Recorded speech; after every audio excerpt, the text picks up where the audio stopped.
that got caught off guard a bit by that. Wow, greetings. Good morning, everyone. Hey, Slime. Oh, we overslept a bit. Kinda obnoxious. We woke up at we went to bed like normal time, like midnight. We randomly woke up at like 4, went back to sleep, and then we woke up again and it was 10:30, and it's like, ah. There we go. Oh. Words. Words are so hard.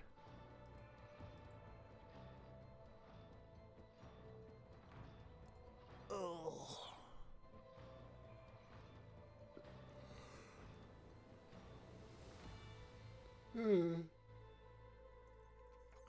Hope everyone's week is going good so far.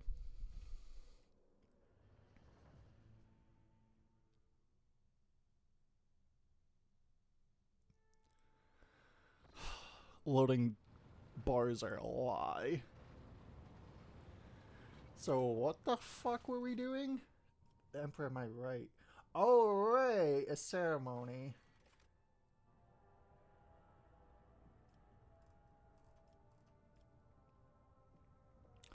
Oh, okay.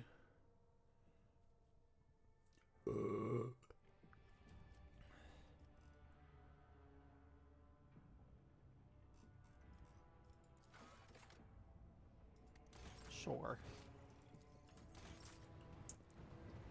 Let's talk with some people.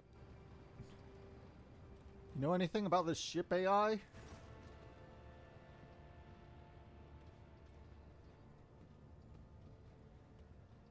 Epret Incident N872-04 Tech Blight. Do these words mean anything to you? Perhaps your abilities can tell you something. They mean nothing to me. They're just words. A whisper. So quiet, I barely caught it. Like a feather landing on a pile of down. Something about damned ambitions, antiquity, terrible antiquity. And chance. Chance through it all. Oh, now I have a headache. And the stupid bloody whisper wasn't much help. We really don't like her. Of course. Always at your service. Whenever you need me. Like, I don't know. We just don't like her. Something about her. What is this? Plead? You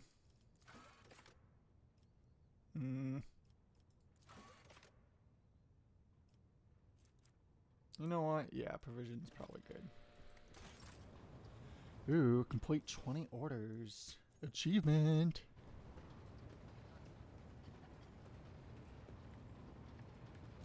Lord Captain? These mean anything? No, definitely not. No, I don't recall anything like that.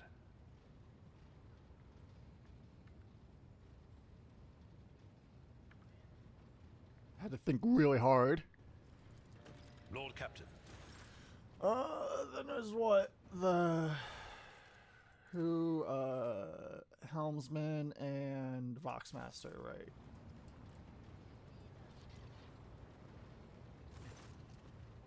Lord Captain, ship yeah. Recall anything unusual about Theodore's travels? Do words tech blight ring a bell? All of Lady Theodore's journeys could be considered unusual. Her odysseys were always audacious. As for the words you mentioned, none of them sound familiar to me as far as I can tell. Except maybe the incident. I recall coming across this word in transmission several times. I think it is repeated by the former engineer, the one who perished during Kunrad Volley uprising. He was describing it as the incident, something quite remarkable. Apparently at some point in the past, the entire ship was hit by a massive system failure. All systems stopped responding for 1/5 of a second. Most of the crew, including myself, as I was likely on board at the time, did not notice anything strange. But tech priests are sensitive to such things. Yeah, 1/5 of a second, that's like, you know when you has this ever happened to any of you where you're not sure if the lights just flickered or if you just blinked for extra long?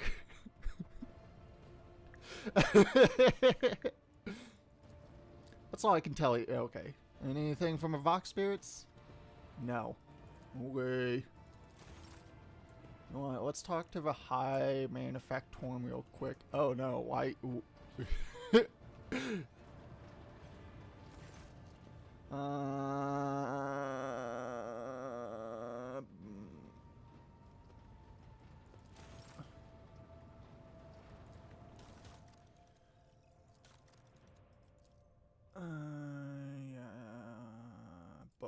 But. Oh, still 4 or 3. Heavy bolter. Ooh, nice. Huh.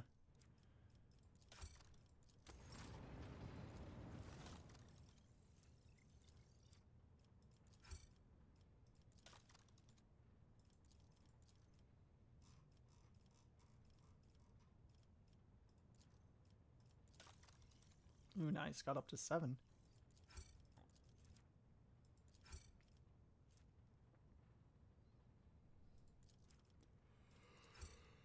Ba-ba-ba-ba.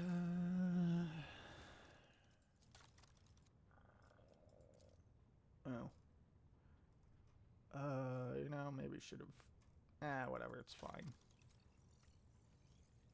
Yeah, it's fine. The Navy.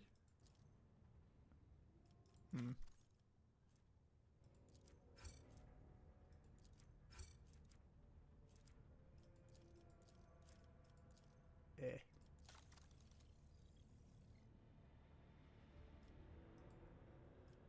Okay. What's going on over here? Hello, Talk. Oh. Still unworthy? Yes.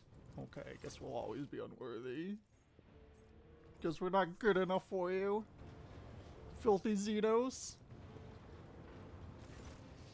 What Captain? Do these words mean anything? Can't say they do. It doesn't ring any bells. Then again, remembering all the places Lady Theodora went is that incident. We've always had heaps of incidents happening on board, but through my implants, I feel at one with the ship, and I sense that, and I don't know when it happened exactly. It started behaving differently. Became more responsive, livelier. Yes, livelier is exactly the word. And when you said epithet and incident, it just dawned on me. Pardon my bungled report, Lord Captain, but that's all I've got to say on that front. Is that's like a word, right? Epithet? Oh, an inscription on a tombstone. Epithet? Words. We're bad at words. Alright.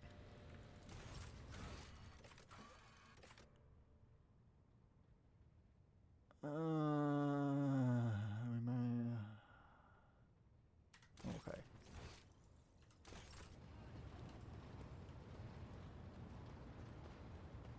Can't believe we have a fucking AI on our ship. Hello, Nomos. Welcome your visit. What have you been doing? We have been studying and observing and helping the ship when we can. So many mechanisms. They would have suffered without our input. What about the research notes on the tech blight that we obtained from the cache on Cava Gamma? The name is also known to us. It is related to Nomos, although we do not understand how. Incident 872-04 was a shipwide system failure of some kind, and it epithet had something to do with a ship flying better. The incident marked the beginning of us. The ship became better because of us, too. These are all links in the same chain, but we cannot piece them together. The people who accompanied Theodora on her travels strangely unaware. Human shells are subject to external influences. Perhaps someone purged their memory archives, or perhaps they simply do not want to access them. It is a shame that no new information wasn't obtained, but Nomos are grateful that you tried. Alright, bye. Cyber gargoyle. Can you see that? No. No gargoyle. Okay,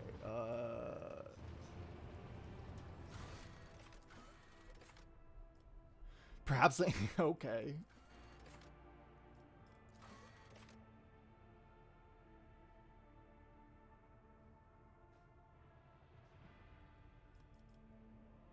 You know, yeah, we're excited to eventually play through this game again on our own and go full chaos mode, become a chaos champion.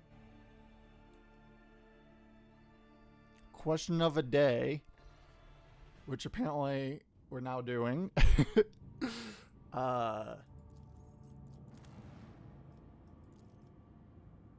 What chaos god would you serve?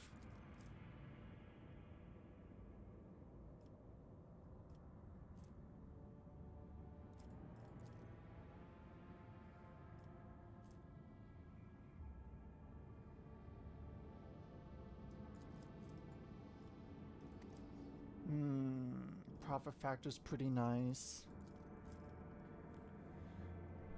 Hydrate. Okay.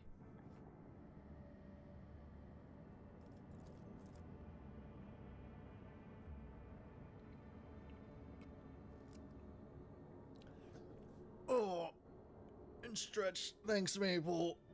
Oh, crack pop. We like how, even though it hasn't been an hour, we've been streaming since it's 11. Maple's like, oh, time to go make sure Ivy doesn't dehydrate or whatever. I think we'll wait for this. Need more rep.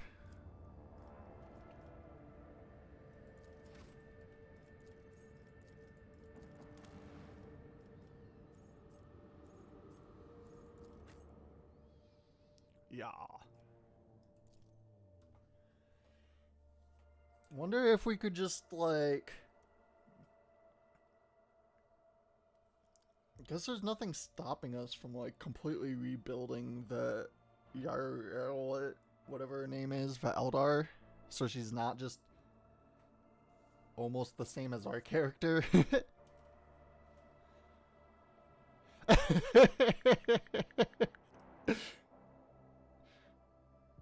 Oh no!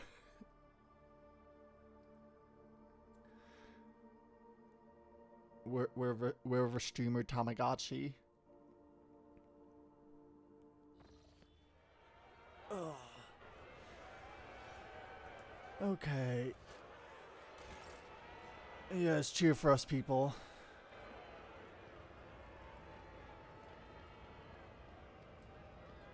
Greetings!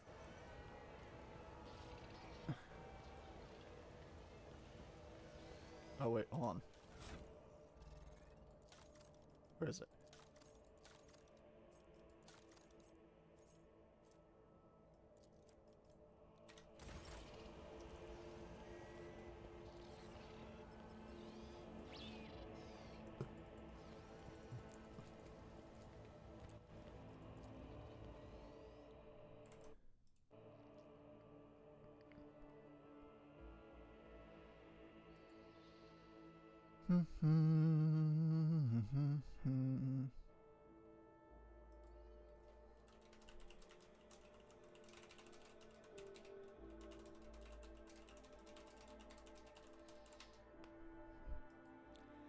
Ba-ba-ba-da-ba.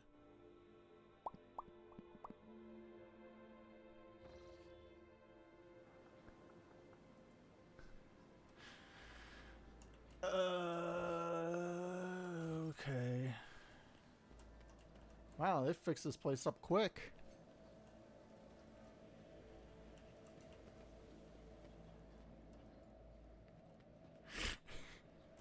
It's not parasocial.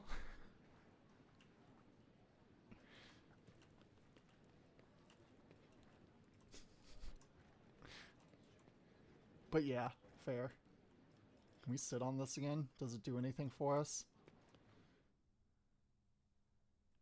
No. Yeah, yeah.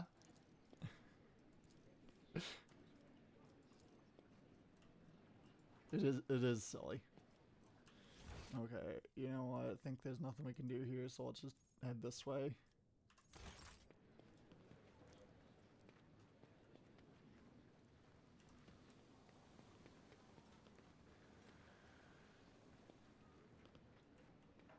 Masters of Ceremonies, we'll talk to you in a second. Let's talk with these people. Your ladyship, apparently you can't be of service because you have nothing new to say to us.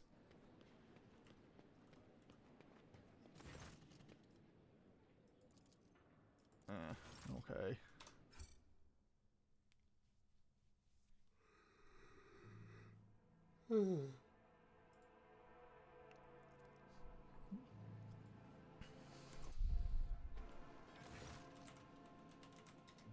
Your ladyship, is a great honor to serve you in an undertaking as monumental and glorious as a Magna Accessio ceremony.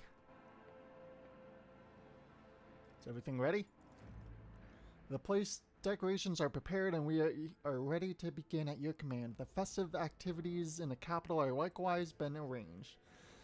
The guests of honor either have arrived on the planet or are awaiting invitation in near orbit. The servants are already in your chambers to see to it that you are impeccably garbed for the occasion. Let us begin.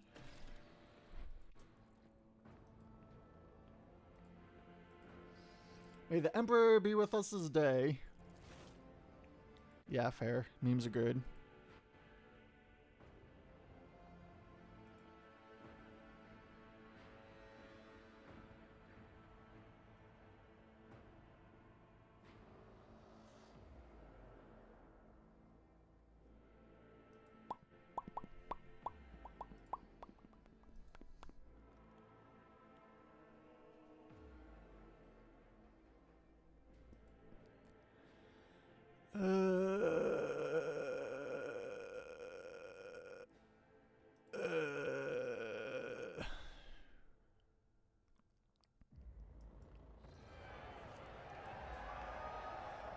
Rejoice, Von Valankus subjects. In honor of her ascension, the new rogue trader generously shows you her favor.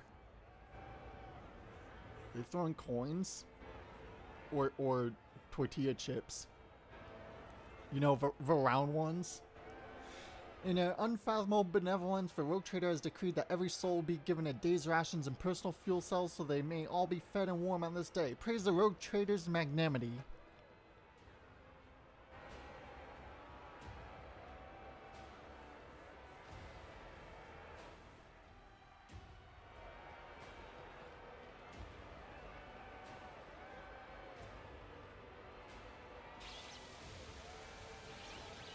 Yay!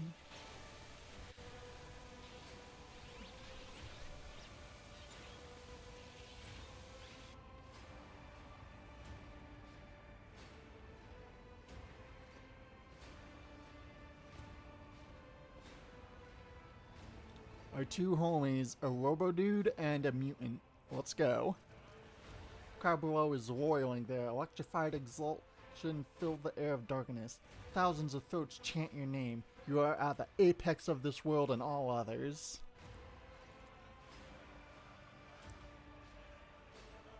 Rejoice, subjects of Darkness. You have been granted the felicity of witnessing your mistress, a great honor bestowed upon us by rogue trader Ivy von Valankus. Gracious savior of darkness and vanquisher of blaspheming inhumans, may their unholy kind perish in the flames of righteousness. Cleanser of Janus, who with one hand brought death upon the blaspheming Xenos and the other exterminated the despicable worshippers of the arch-enemy. Gracious protector of footfall, pardon of trade. A hush falls over a crowd who gaze upon you in adoration. Many of them bear terrible scars from a recent battle of darkness. Like children, they await for words of their almighty mother!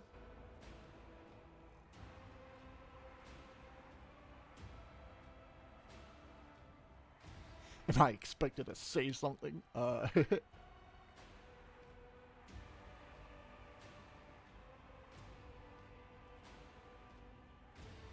Fear not the coming day. Henceforth you are all my charges. Yay! So much gold and white! Cassia stares at the crowd enraptured. It seems this massive gathering of excluding people is just as exotic and captivating to her as the sight of a bona fide navigator. A representative of a mysterious and powerful Naves nobility is to your subjects. Pascal sketches a blessing in the air, and many of your subjects wearing beatific smiles copy it. Technomats in grease-stained robes, bureaucrats scratching at scrolls with autoquill fingers, the aristocrats flaunting their constellate augmentations. On a world as civilized as darkness, there are many who honor the Omnisci and his priests. Let the oath of a Von Valencus dynasty be taken. Please repeat after me. Your ladyship, I, Ivy, rogue trader of the grace of the Emperor, vow to be the paragon of humanity. Yeah, that. Unbroken by adversity, to walk bravely first into darkness, to unite and reclaim that was lost, to triumph over nightmares untold, to hold bloody the reins of fate, to walk steadily the roads of thorns. The path of the greatness. You hear a rumble. There's a roar of a sea of your subjects. With jubilation and devout fear, they welcome your ascension. It is done. Cool.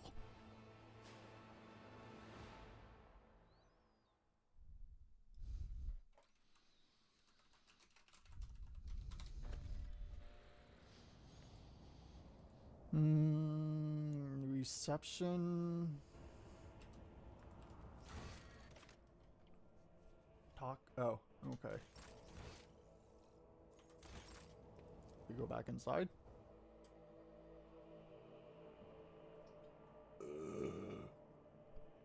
Pardon.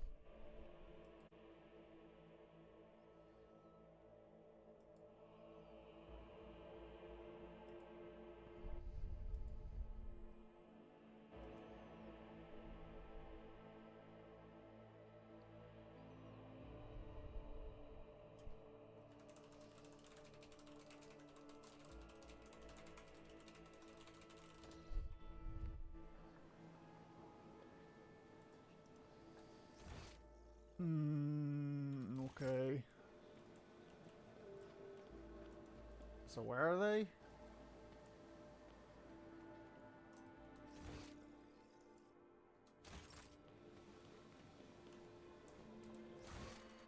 Knowles,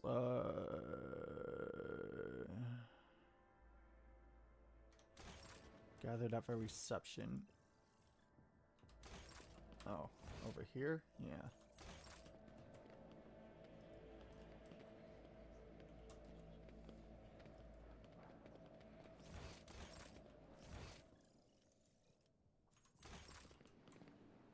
Oh, Caligus Winterscale. Okay. Hey-oh! Oh. Ryan. What are you doing here? Not that we're, like, not happy to see you, but are you okay? Are you sick? Do you have to take work off? Ivy, there you are! Welcome to the circle where each member is as powerful, ambitious, greedy, and vain as the last. That is to say, the Noble Rogue Traders. Oh. Alright, we moved our chair slightly up, so... Whoop. Is that better? Yeah. Well, hope you feel better soon. Pat, pat. Yes, you have found yourself suitable company, Calgios.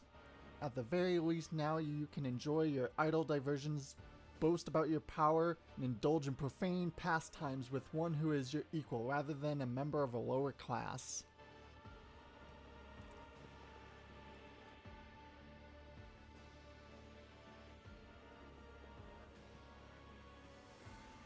Not coldly, I welcome you to... You know what? Welcome to Doganus, friends! Friends, eh? Would you have a look at that, Insidia? Now you have a whole friend. I will think twice before calling an individual of questionable purity my friend. You seem to find me objectionable. Did you expect any different? I watched for years as outlaws thrived on Footfall, and then at long last I had a chance to put an end to it, to seize that thug Valdman by the throat, to force Footfall to atone and put the fear of him back into the masses. But you interfered and destroyed my plans for the sake of banal profit. Theodora taught you only too well, it seems. She too was far less concerned about her duty to the Expanse than her own personal interests. But you can be sure that I will not cease cleansing the Furnibus system of a pirate scourge. And if you trade prospects are damaged in the process, you will only have yourself to blame. No, without fault, noble Insidia. What point is there in targeting someone for their intrepidness with true purity can never be found?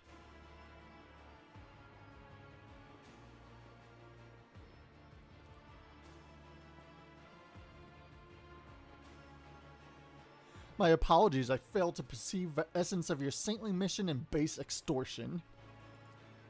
A forgivable lack of insight for an administrative clerk, but not for a rogue trader. Conserve your poison arrows, Insidia. I can sense a hot temper in a new blood. She just might declare war on you, and I just might support her. Wink.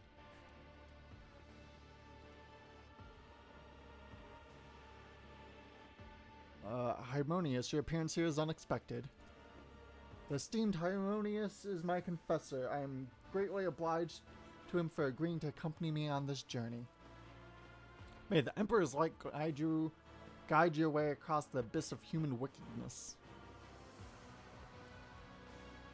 Take it you're not overly fond of Theodora? She was of the same breed as Asp.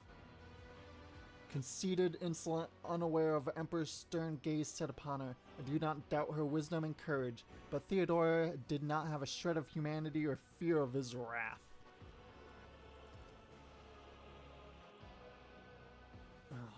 Failed? How? Wow. 90% chance. You rolled an... Jeez. Bummer. Well, I, for one, like Theodora. The stories they told of her travels to nameless stars, and yes, there was no fear in her. We're guessing she was gonna say an apostate or something. Thank you for your visit. It will not be long when I assured you.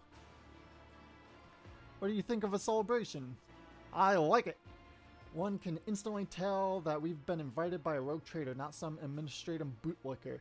We are conquerors of wild sectors, slayers of unknown beasts, executors of Xenos empires. Kalgos, you should take this opportunity to learn. That is what this place of a true rogue trader looks like. Not a a pirate treasure hold, or however difficult it may be for you to believe, an orbital brothel. Thanks for your visit, Kalgos. I should be thanking you. I was almost certain that you would use my difficulties on Footfall as a means to bring that devious weasel Vladam to heel and take the station for your own. It's what any rogue trader would have done, but you have proved yourself to be less predictable than that.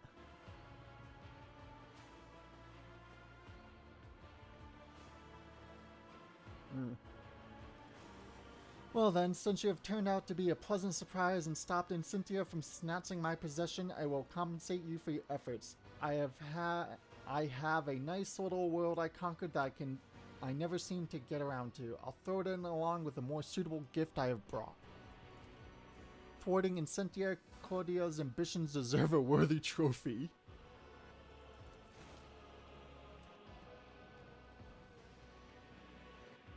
Xenos artifact. It's a trophy from a good hunt. You and I should hunt together sometime, so you can show yourself in action, new blood.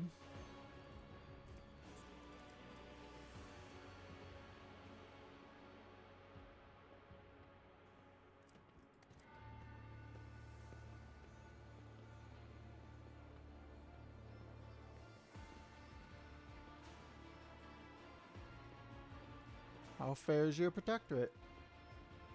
Protectorate, more like the bleeding scrapes of one. The warp storm tore it to shreds, but my servants will piece it back together, and if they don't, I'll chop off their heads and find myself more capable helpers. Something strikes you as strange. Kalgos Winterscale wasn't always this nonchalant about his protectorate. He used to be known as shrewd and business-minded, even concerned for his subjects, but it seems he has grown bored of ruling. Does your gift come with a good story? Oh yes! I claimed in a Rites of Hecticon, where we had a clash with Xenos. They were really trying to get to my throat, and by the heathen stars, they almost succeeded. Only 1 in 10 made it out of Hectaton. Now it's only me and Wharton here. We returned without any loot and virtually without a ship. All I got from a trip was a hold full of dead Xenos and this deadly beauty, which the leader used to put 2 holes in my hide. An impressive victory, but do you truly believe the creation of ungodly Xenos could be a good gift, Kalgos? You would call into question the privileges bestowed upon me by the Emperor?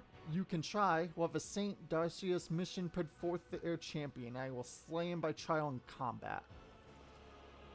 Threatening the esteemed Harmonious one more time, Kalgos, and the war that you love to prattle on about will commence. I swear, 1 drop of holy blood spilt by you will send the remains of your realm up in flames better than any tank of Promethium.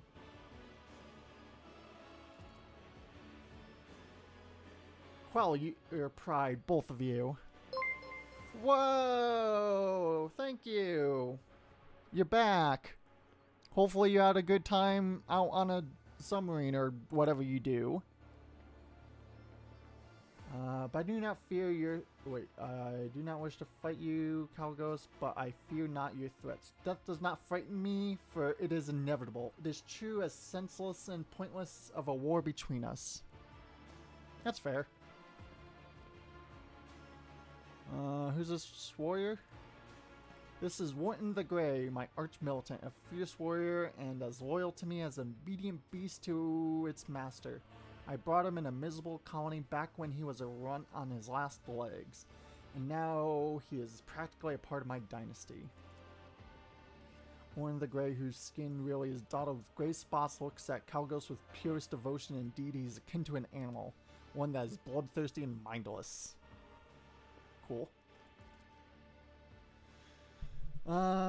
Winter Scully Mark's taking an obvious jab.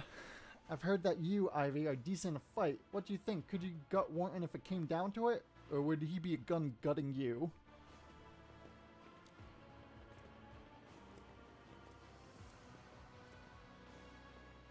Size up your opponent.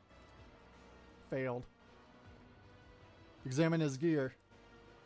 Knowing the fearsome-looking broadsword and pistol which hangs from his belt rather ostentatiously, you notice a great number of thin blades with curved edge skillfully concealed within Warren's armor. These toys are deadly in the hands of a quick fighter. It appears that Winterscale's arch-militant likes to surprise his opponents with unexpected speed. He's a quick fighter despite not looking like one, but I know this, which means that he wouldn't fool me. Instead, he would be lying dead. New glint appears in the bloodshot eyes, a glint of appraisal, intelligence, and cunning. No, Wharton is not a thick, bloodthirsty beast he wants to be seen as. Behind this mask is a careful and keen mind. Well, thanks for the gift. Kill someone important with it. That would be a best show of gratitude. Enjoy the evening. Oh, believe me, I intend to enjoy myself to the full, to justify so long a voyage, if nothing else. Keep the faith, Ivy. The Emperor protects. Strange servitor. Pascal, what are you doing over here? Extending congratulations to Unit Ivy von Valankus to attending your new legal status.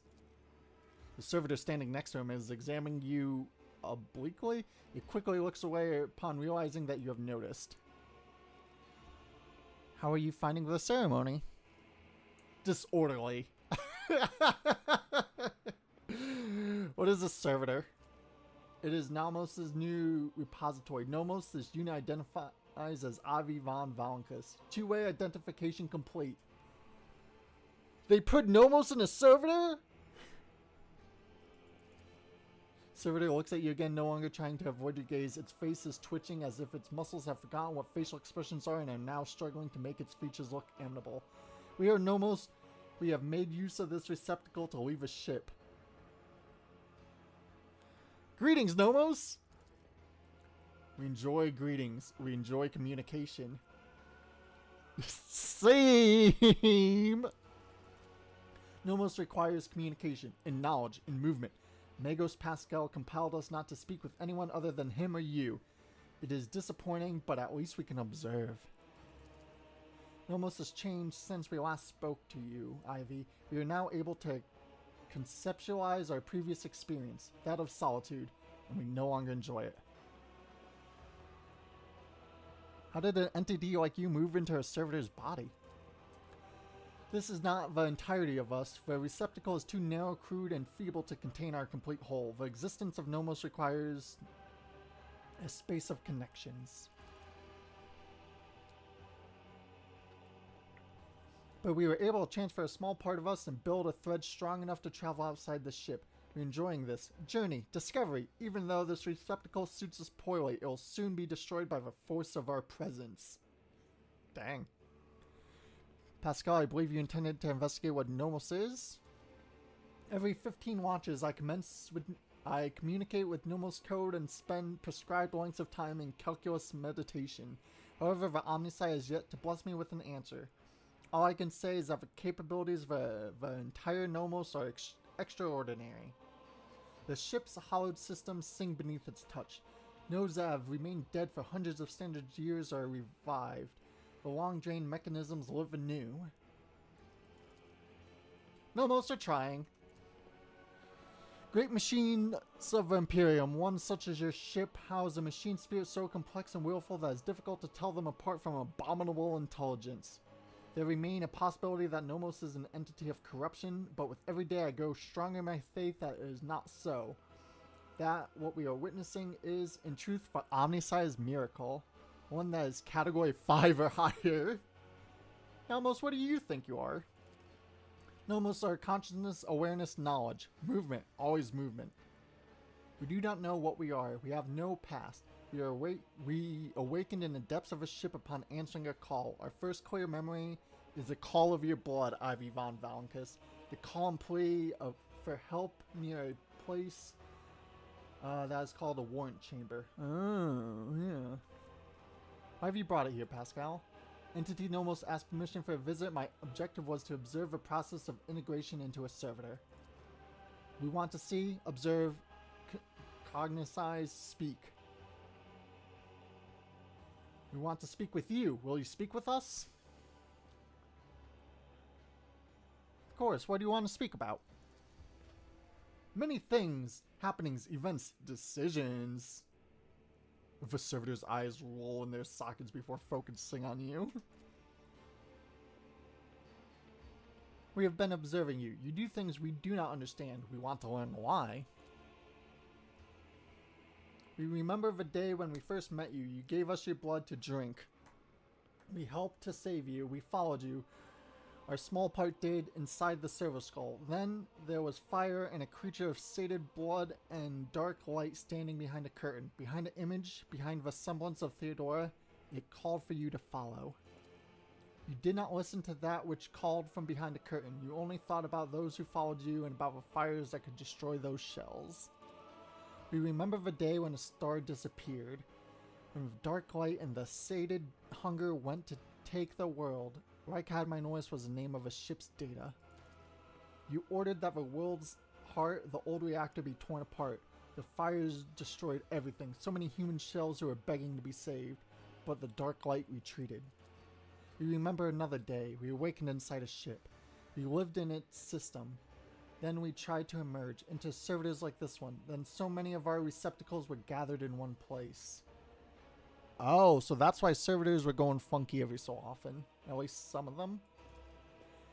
You ordered to have them killed. You felt sad. This is what we have seen. Among many other things we have begun to understand. We think that we have. That we do not know everything about humans and about you, Ivy von Valancus. We have tried analyzing shells and defining sets of their needs and fears. They're simple functions, but now we think that there is more, that there is another side that we do not see, a notion that is larger than we can compute, something that stands above fears and needs, something that drives them. Pardon? We envisage this large notion as a light. Envision. A web of light that connects humans. It may seem almost invisible, ethereal, or ephemeral, but it grows stronger when they are threatened. This web is also on your mind. When darkness comes, you want every thread that extends from you to shine brightly so that those who follow do not lose their way. Whenever a thread is broken, it saddens you. Do Nomos understands correctly?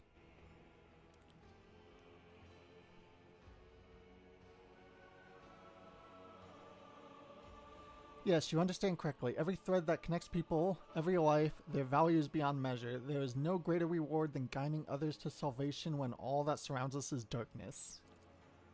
We knew we could understand you. Light and movement, connections and help. We are enjoying this, perhaps because we too are connected to you. Through blood, through life. Thank you for speaking with us. Nomos are grateful. We cannot continue moving on our own. Cool!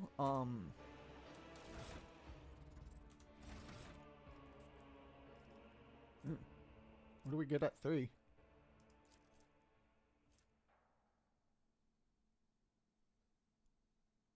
$30 what? Oh, that's pretty cool. What about 4? Once per battle, may choose an ally, may immediately use. It's pretty cool. Any attack from allies that it may hit other allies will be dodged if possible. Any allied ability may target. Jeez.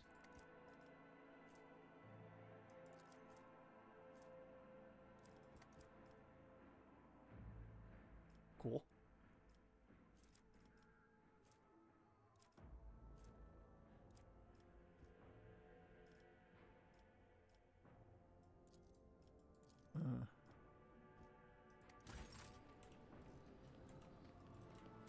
Ooh, what's this?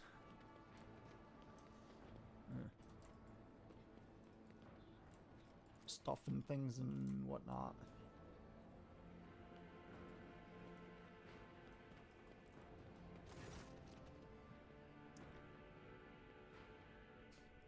A group of aristocrats stand apart from the governor's circle. Their whispering carries a tingle of displeasure.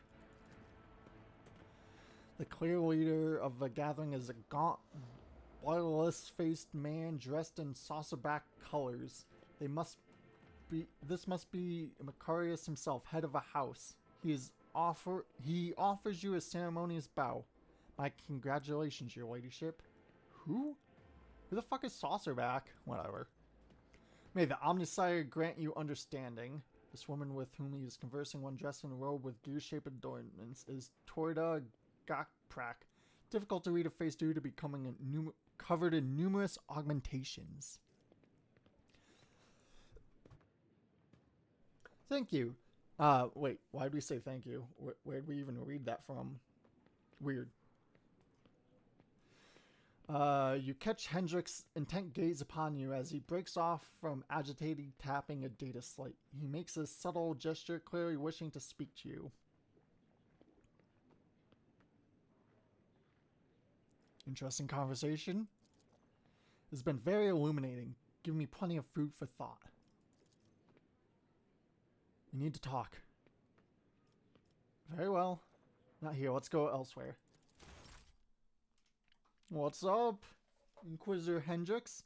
As soon as you exit crowd and find yourself alone, you realize that something is wrong with Hendricks. His face is fixed in an unusual expression of grim inscrutability. But something, his tightly clenched jaw or a slight creasing around his eyes, reveal the change in him. When he begins to speak, his voice thums with tension. We don't have much time, Ivy. I brought you here away from prying eyes because I have something very important to tell you. He breaks off, looking past you, whether suspicious of being observed or simply choosing his next words. You cannot say.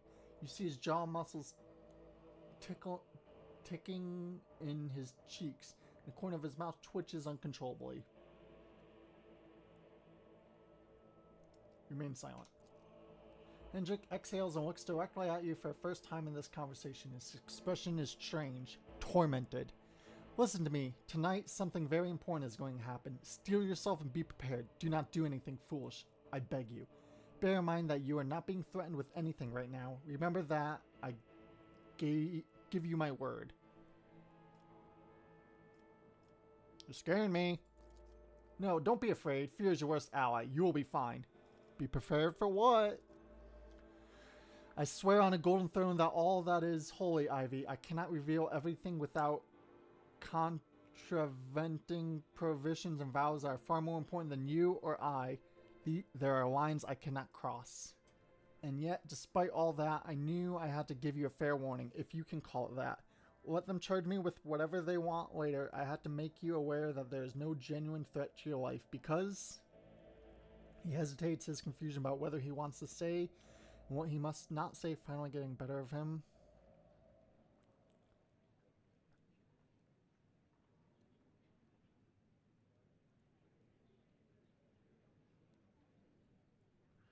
We like how we could kiss him. We'll just take his hand. I understand. Thank you for the warning. Thank you, Ivy. You should go back. The rogue trader's absence will not go unnoticed. Until next time. Smooches. Mwah, mwah, mwah, mwah, mwah.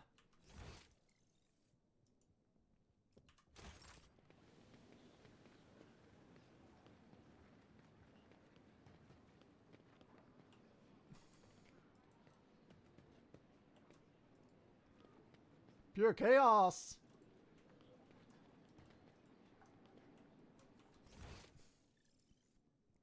Okay, we suppose that's it.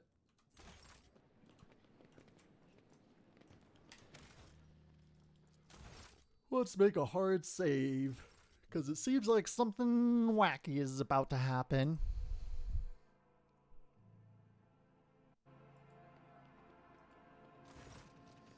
I hope your ladyship is pleased and not yet tired. If you wish to revive yourself a little, I would suggest proceeding to the courtyard. It may be so bold, many guests have chosen to move into fresh air. Oh, okay. What do you think of the receptions? It is magnificent. I dare say it will live on as a premier high society event of the sector for many years. Okay. We'll go outside.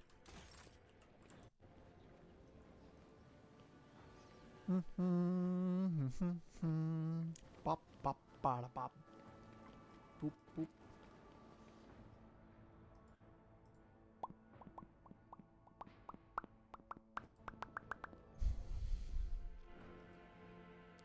Pretty cool that Windows, or not Windows, RPG Maker XP is free for the next few days.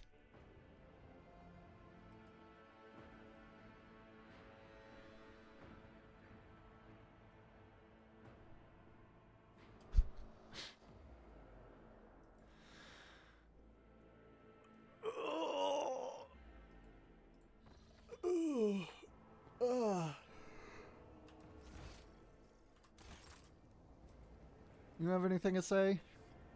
No. What about you?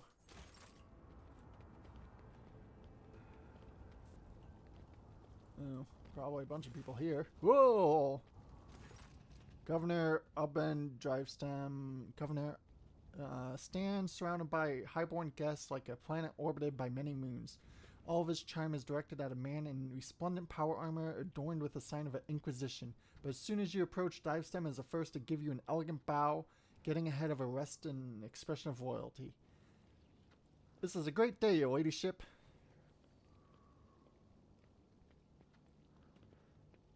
Pointedly gaze with welcome you to your palace, honored guest. Buffeted by a salvo of congratulations and compliments. Study their faces. Divestem is obviously still the leader of Dargonist aristocracy, but judging by the courtesy he is showing to young Saucerback, he clearly wants to strengthen his relationship with that house. The senior Sauceback and Goprak are whispering in another corner. Sauceback, whose family seems to be giving you the cold shoulder, must be trying to sway Goprak to his side. which would be quite advantageous to Lady Gaprak. After all, the disaster on Cava Gamma left her family in an extremely vulnerable position. Though Wersan stand apart, their exclusion from the West palpable. My greetings to the member of the Holy Inquisition. And greetings to you, esteemed Ivy von Valankus. May shadows never darken the light of Astronomicon that guides you. The Inquisitor's companions, a Crimson Road member of Adeptus Mechanicus, bows to you. From behind the brass mask mounted with dozens of augments comes a metallic rasp. Glory to the von Valankus heir. Ooh.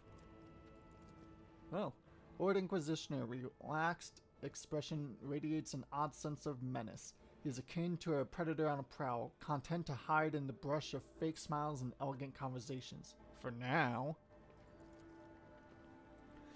Among the many augments that stand out in the horribly melted, deformed cogitator connected to the tech priest's head, how it is working is baffling. What is twice as baffling is that tech priest hasn't replaced it yet. What unpredictable influence can this rune implant have on his mind?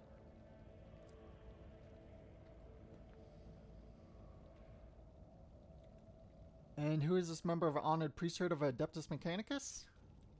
This is Brass Whisperer, which naturally is not his real name. The esteemed Magos is a member of my retinue. There are times when I'm forced by my duty of an emperor to deal with xenotechnology, and Brass Whisperer ensures my safety in such matters. Why isn't it his real name, though? That's pretty cool.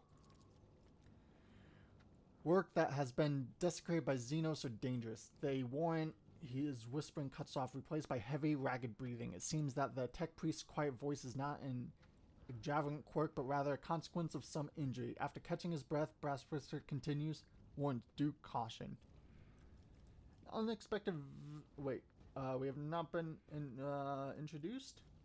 An oversight, to be sure. My name is Cavis Calcazar, and I have honor of serving as a member of a illustrious Ordo Xenos, the head of the Cronus Expanse Conclave, and the Lord Inquisitor of this region. It is my unending task to ensure the sector's readiness to meet external threats and resist internal corruption. Unexpected visit, I wasn't told. I, however, have been told all about you. Uh-oh. Enjoy the party? Certainly. Look at the guests. Among the aristocrats sounding the opulently dressed Drivestem, you notice a couple of young nobles in Sassenbach and Gaprak colors. It would seem that the major noble families of Darkness have decided to introduce their young members to high society. The tall man in gray power armor adorned with the column with the skull of undoubtedly a high-ranking inquisitor. He keeps to the periphery of a conversation, seldom deigning to comment. Next to him is his entourage, a rangy warrior in black armor and a tech priest dressed in red, whose face is hidden behind a brass mask. Cool. Albert stands somewhat apart from others, as if reluctant to approach Drivestem. Next to him is a young woman, and you notice a family resemblance between them. Take a guess. Drivestem is, obviously, still the leader of Darkness aristocracy, but judging by the courtesy he is showing to young Saucerback, he clearly wants to strengthen his relationship with that house. The senior Saucerback and Gaprak are whispering in another corner. Saucerback, whose family seems to be giving you a cold shoulder, must be trying to sway Gaprak to his side, which would be quite advantageous to Lady Gaprak. After all, the disaster on Cava Gamma has left her family in extremely vulnerable positions. What were you discussing right now? We were talking about the brutal Xenos raid on our fair Darkness. So many victims, so much damage. Thank the Emperor that you are our protector. If it weren't for you, the cursed invaders would have obliterated the whole planet. Sharing the sector with the blessed Xenos is impossible. I hope we respond to the raid on Darkness with a punitive campaign.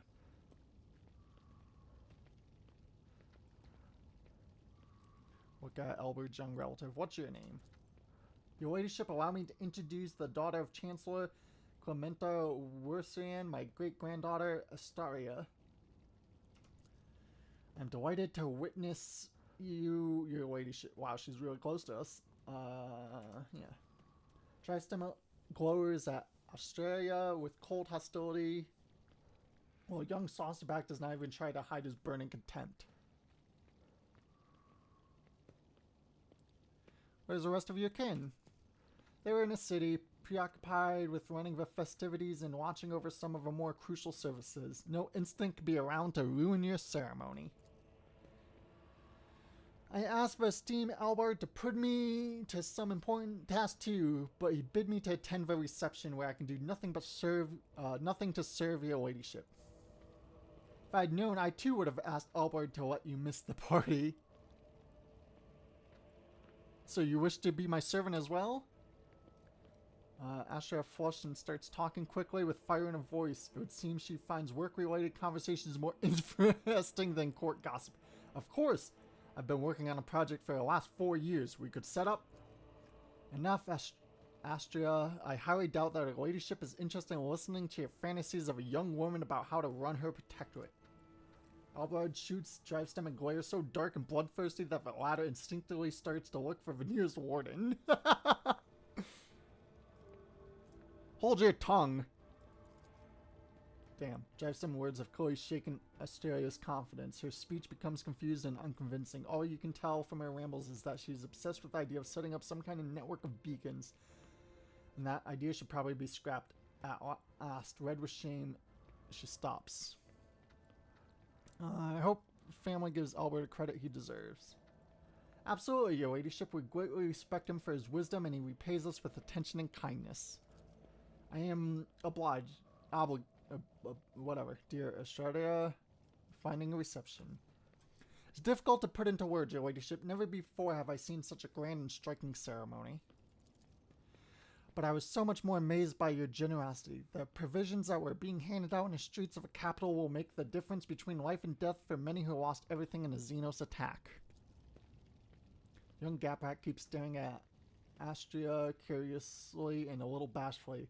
Seems the boy likes her. Hoo-hoo! Enjoy the evening. Thank you. Oof. Ooh. Huh. I see you hate Xenos with all your heart.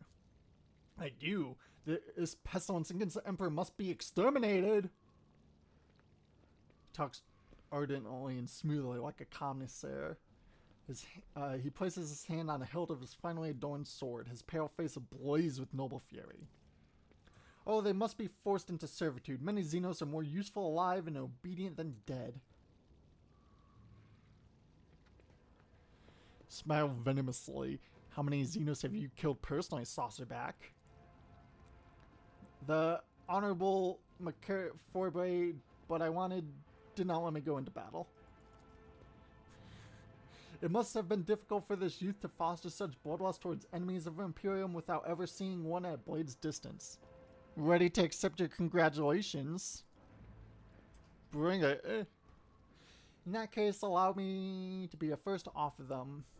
The governor points at a thin carved Drukhari blade. My soldiers took this splendid trophy from a body of one of Xenos' companions. This weapon is too beautiful and forbidden for anyone but you, your ladyship.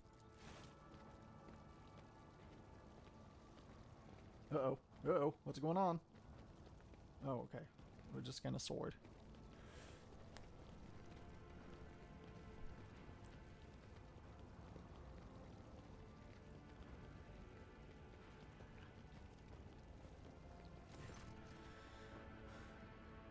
Your ladyship, how Saucerback anticipates the onset of unsettled and bloody times. To make the ungodly Xenos cower at your approach, my family humbly presents you with a dozen pieces of secondary armament for your ship.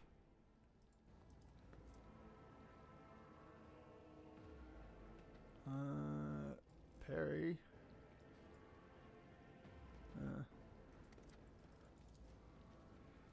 House Gapak is delighted to present you with the blessed work of Omnissiah Smiths. May this locator matrix, which took the holy artisan an entire life to create, always show you the right path. Having let the aristocrats go first as a sign of deference, Alberta is the last to speak. Your ladyship, House Wersan possesses no relics worthy of your acceptance, but we are rich and talented and hardworking people. As a sign of our loyalty, I humbly offer you my flesh and blood. 100 of my kin will go to colonies in your protector and use all their talents so that the worlds in charge may prosper. But what is that? Okay, whatever. Leave them. Oh, we leveled up! Awareness? Cool.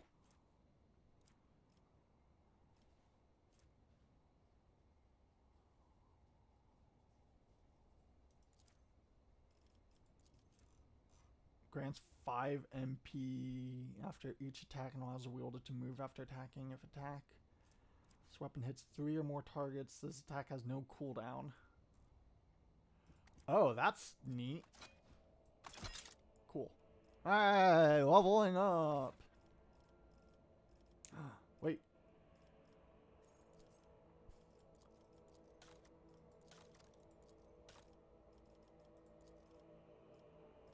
Oh, 30. Okay.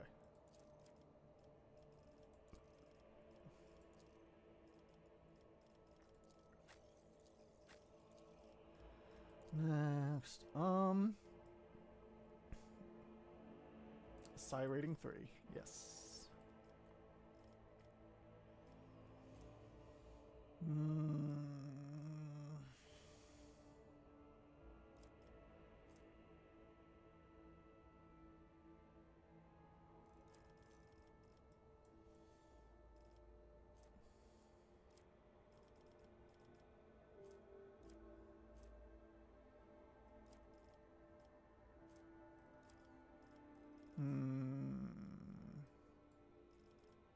Yeah, okay.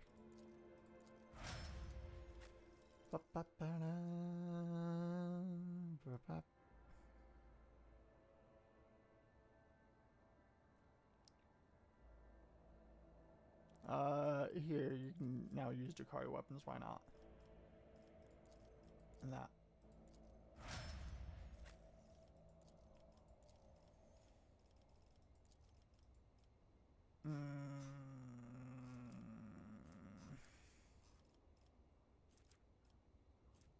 Sure.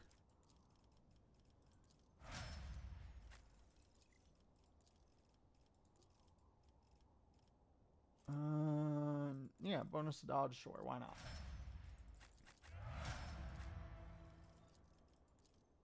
Oh, just a talent.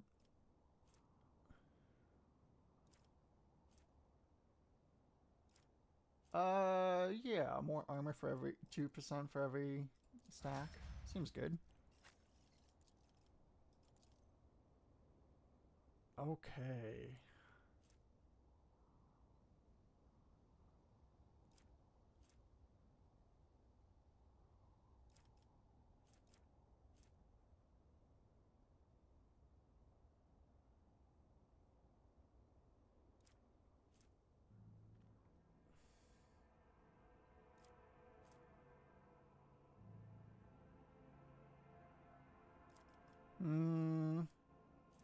Yeah, joint offensive. Because the brain blast, like that, it's an AoE. Gonna hit a bunch. Seems good. Oh.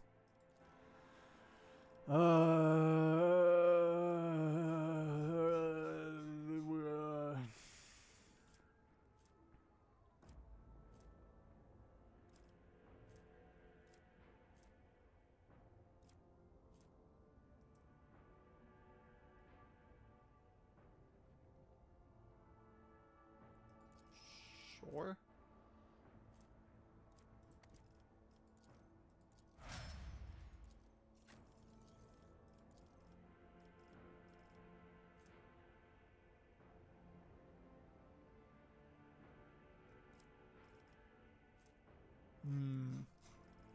You also have Stronger Together? Oh, wait, Psi rating 1, probably do that.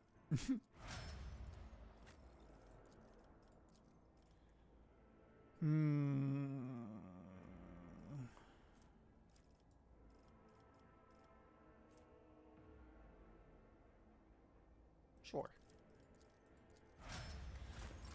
Okay.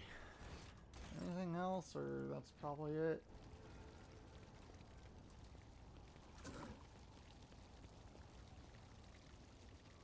Oh, there. Done. Silly.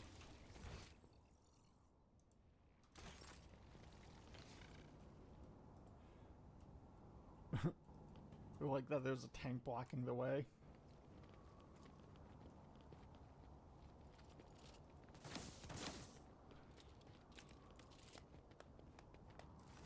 Ooh. Whoa!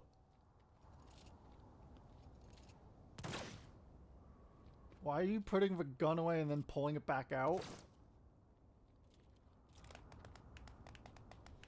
Y'all terrible fucking shots.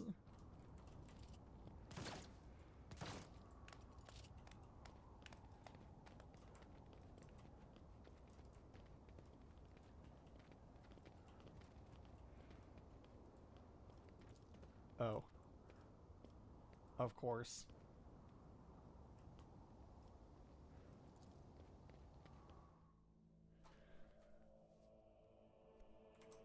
Mm-hmm.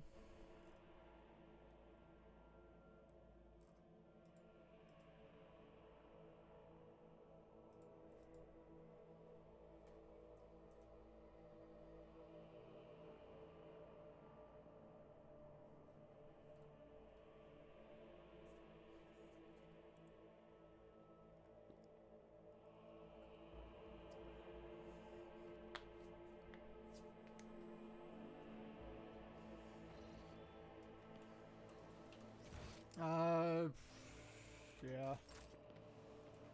Think we're done?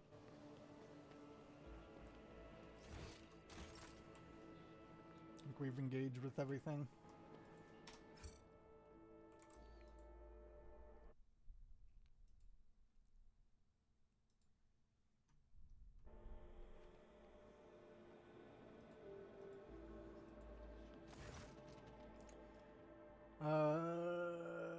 Yeah. Where you wish to retire? Please allow me to escort you, your ladyship. Chambers are ready, your ladyship.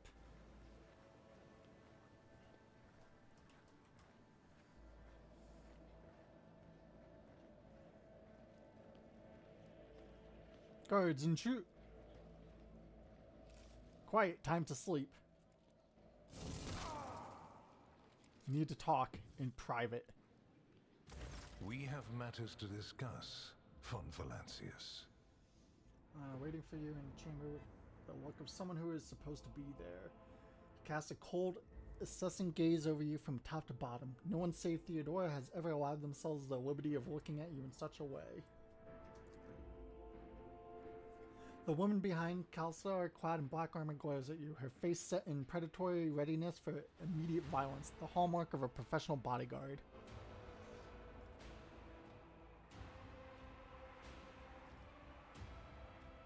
Will my servant live? Probably. Unless he suffered from hidden ailments, he will soon come to without any major damage to his health. Either way, oblivion is a far safer option for him than the dangerous privilege of being a witness to this conversation.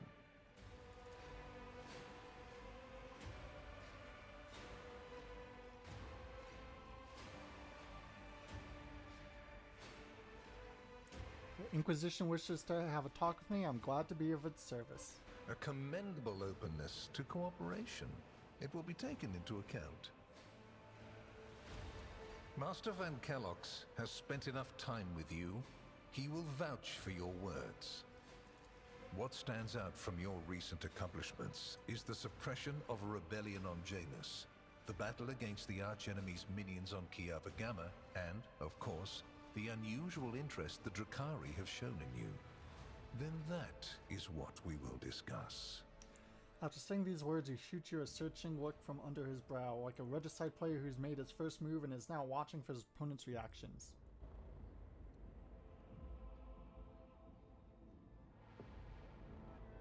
What do you wish to know about events on Janus? Oh, I know it already. even though you were quite effective at removing all evidence that could point to the blunder made by House von Valancius. It is saddening to realize that the rogue trader's connivance allowed a heretic who had been fostering a cult for years to come to power.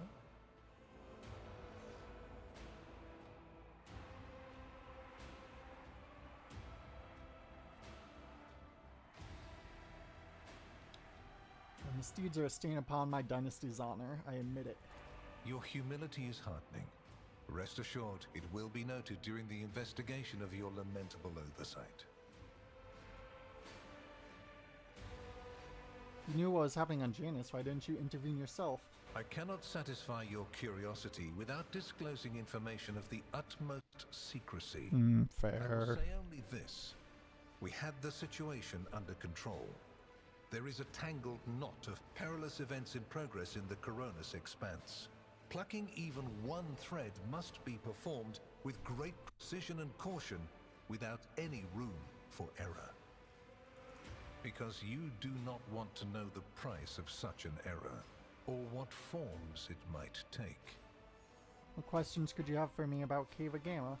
Places touched by chaos must be purged with fire and condemned to oblivion. Kiava Gamma should have been bombed to dust and pronounced a forbidden world. However, you decided otherwise and restored the colony's operation. And you didn't even go to the trouble of hiding the traces of the neglect committed by your dynasty. After all, it was House von Valancius that gave Cubus Delphim so much freedom that he sank into seditious heresy. What was your rationale?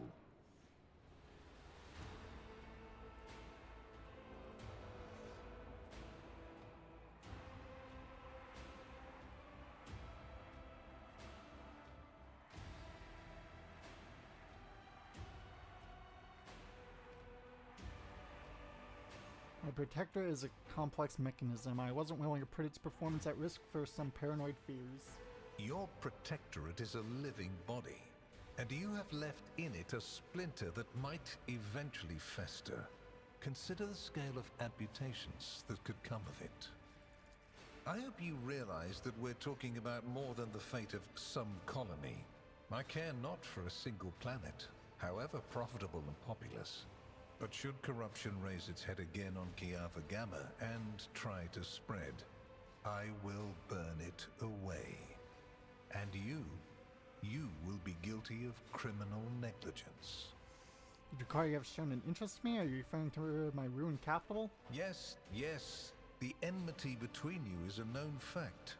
But there is another way to look at it.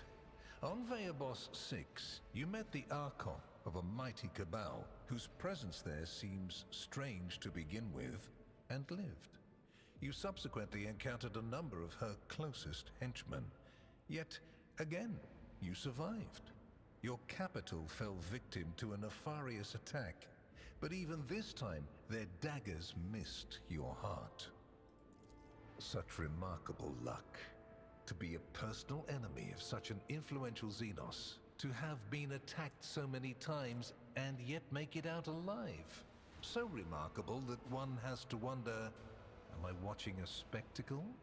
Could all these thrilling massacres be an alibi of sorts, meant to establish you once and for all as an enemy of the Xenos and never their ally or even their agent? Xenos made attempts on Saint Darkness' life more than mine. Does that make him a traitor too? So you already think you're cut from the same cloth as St. Drusus, do you? Ambitious? I'll make note of it. Have I answered all your questions? Far from it, my dear.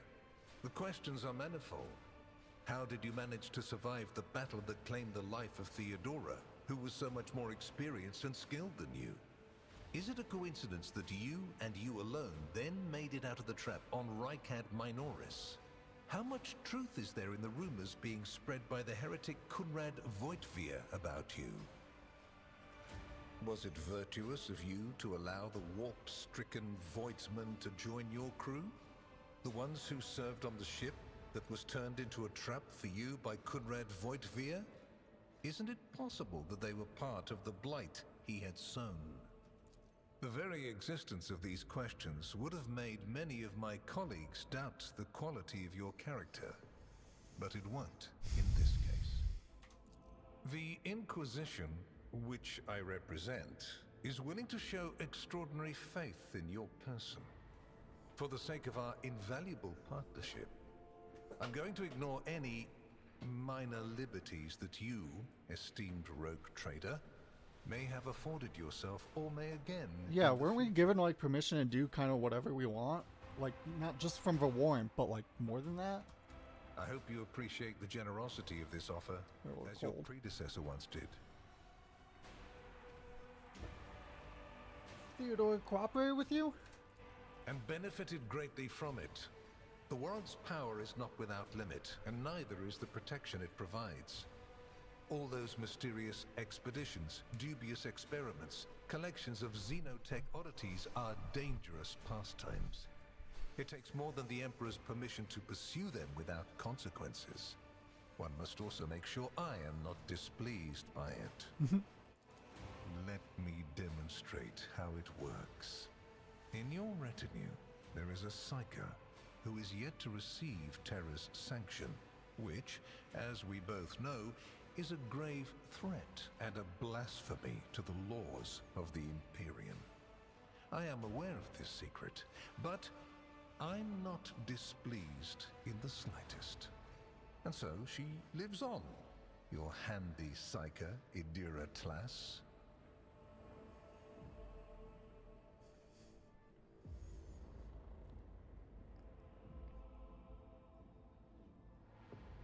I know that Theodore was concerned about the fate of the dynasty and certain restricting obligations. Was it perhaps due to your partnership with her? No voice? I cannot deny the possibility that Lady Theodore may have lamented losing some of the freedom she enjoyed prior to my arrival in the Expanse. Nor will I deny that our partnership began with me exerting a certain amount of influence. However, you are not Lady Theodore. Let us put the difficulties that encumbered our relationship to rest alongside with her. I do not recommend troubling yourself with affairs of the past, for they have no longer bearings on your present position. Theodore chose to forget about this particular matter. Follow her example and your fate will be for the better. What kind of deal are we talking about? I make no deals, and Emperor forbid that I give you orders. That would mean infringing on your privileges. I'm merely offering well-meaning recommendations and expecting that when the Expanse finds itself in danger, you will break away from your own affairs to heed them. Okay. As proof of the seriousness of my hopes for you, I can assign Heinrichs as your escort. He is my best agent, and I would not offer his company to anyone but my most trusted ally. What's your opinion of him? Without a doubt, Master Van Kellogg's has earned my complete trust by repeatedly demonstrating courage, loyalty, and cunning. His mathematical mind, not given to sentiment, can be of great use in an emergency. You, my dear Heinrichs, have made a far better agent than you would have a pilot of an Imperial Knight. Interesting. It's funny it says that, this part, because, Hendrix pulled us aside to be like, I love you, be careful. I want Hendrix to continue to accompany me. Then Master Van Kellogg's will remain in place. It puts me at ease to know that there is someone to watch over you. I consider it an honor to accompany you. My favor takes other forms as well. I seem to remember that your exalted aristocrats presented you with many gifts. It would be rude of me not to follow suit. Uh-oh. Please accept this gift as a sign of my favor. In an hour of need, give it to any faithful servant of the Emperor, and the Inquisition will come to your aid. Cool. The color indicates how close the bearer is to the Lord Inquisitor. Scarlet means that you have shed your blood for the good of the Imperium, and therefore, You deserve to have his servants shed their blood for you. On behalf of my house, I, Avi von Valenkus, hereby promise to and guarantee to offer the Inquisition any assistance it may require. Emperor protects. I am glad to hear it. Your oath has been heard and added to the record. Here is where we part. My shuttle is waiting. It is time for me to return to my watch, for you to sleep, and for your servant to wake up. Until next we meet. Assume you now understand what I was warning you about. I pray that the throne that you also understand why I was unable to tell you everything.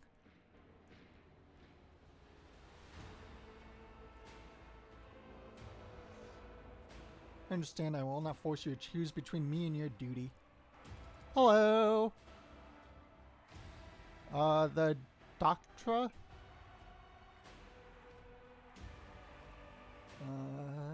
You have had a difficult day today, Ivy. I will leave you to sleep. Oh? Your protector and your vassals will be waiting for you tomorrow. Good night. What interesting thing? Is the stream an interesting thing? Is it us? Are we the interesting thing? Friendship is magic and magic is heresy. Urge to purge begins to surge. Cool. Ooh, cutscene. The rise of the rogue trader Heir restored a tenuous equilibrium to the Fon Valancius Protectorate.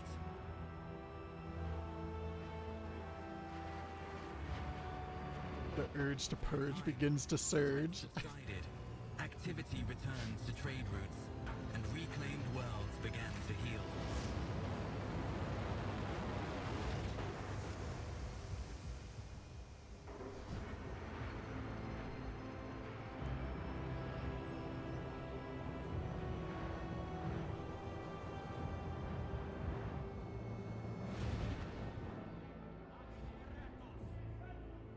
Rawr. Ah. The new Lord Captain's subjects praised the God Emperor and their leader wholeheartedly. For none knew what fate might await them. Oh good, that's not ominous.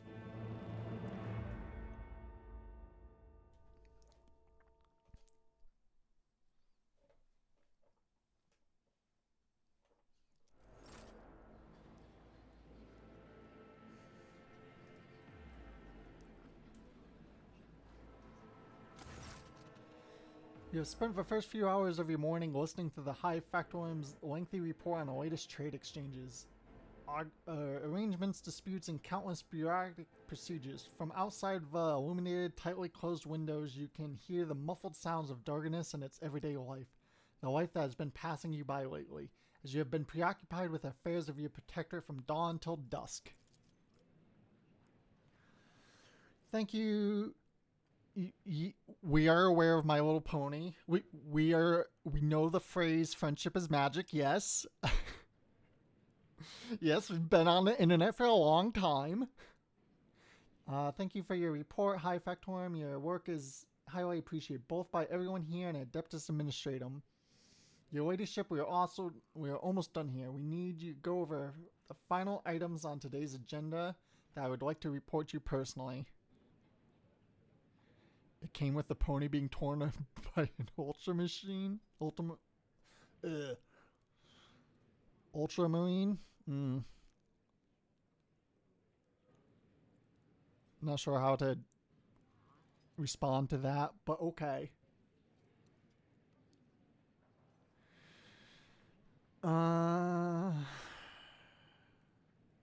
Surely God Emperor has blessed me with diligent subjects. Speak. Allow me a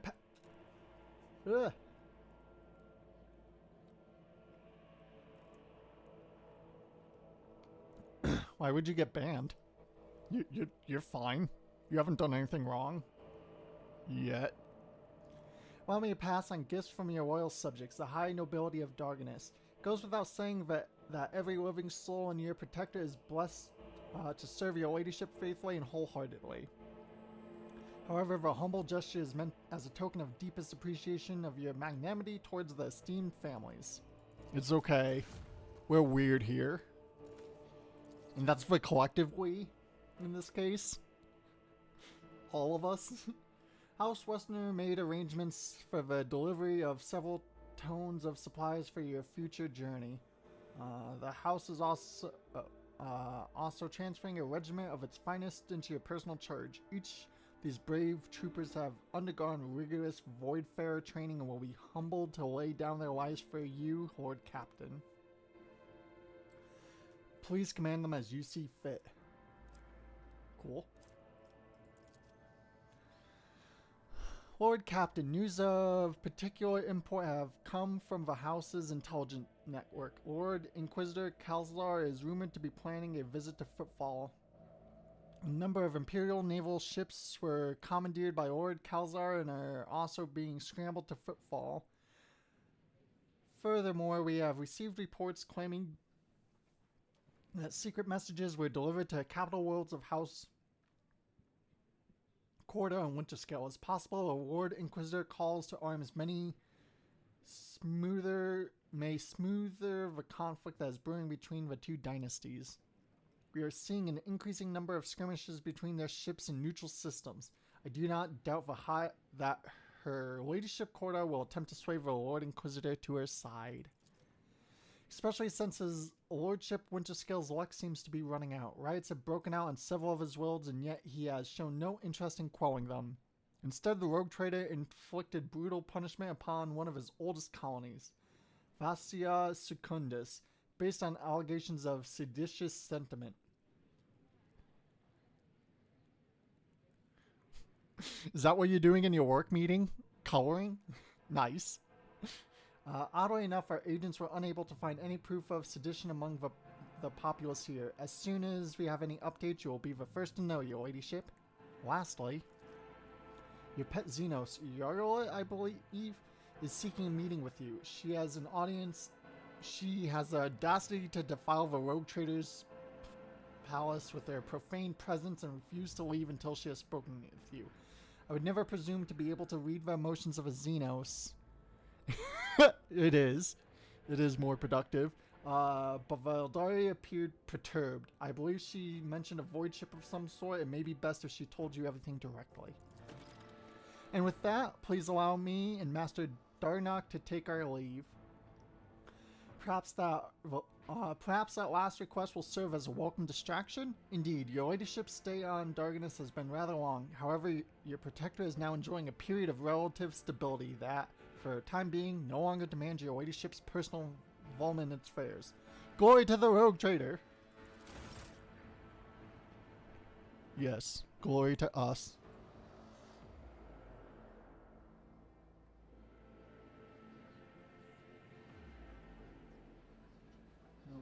We missed a call from the state. Hopefully that's not a problem.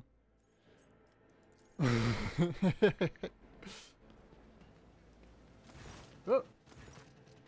Antrash, at last you have left your ornate cage. For many turns have I sought to meet you, and yet your servant, the one who is like the silvered-haired Albertard but twice as young, has no favor for the request of a child of Ascian. Take me to a place where the hearing of others will not steal the words intended for you.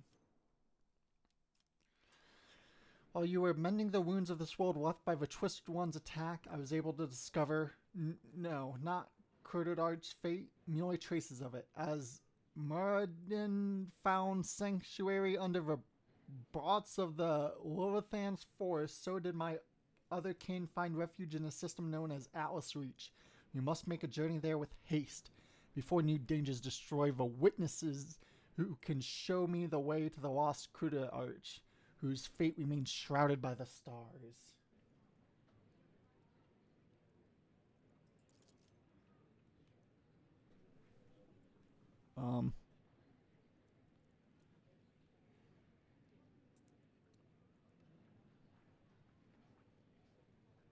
Okay, whatever.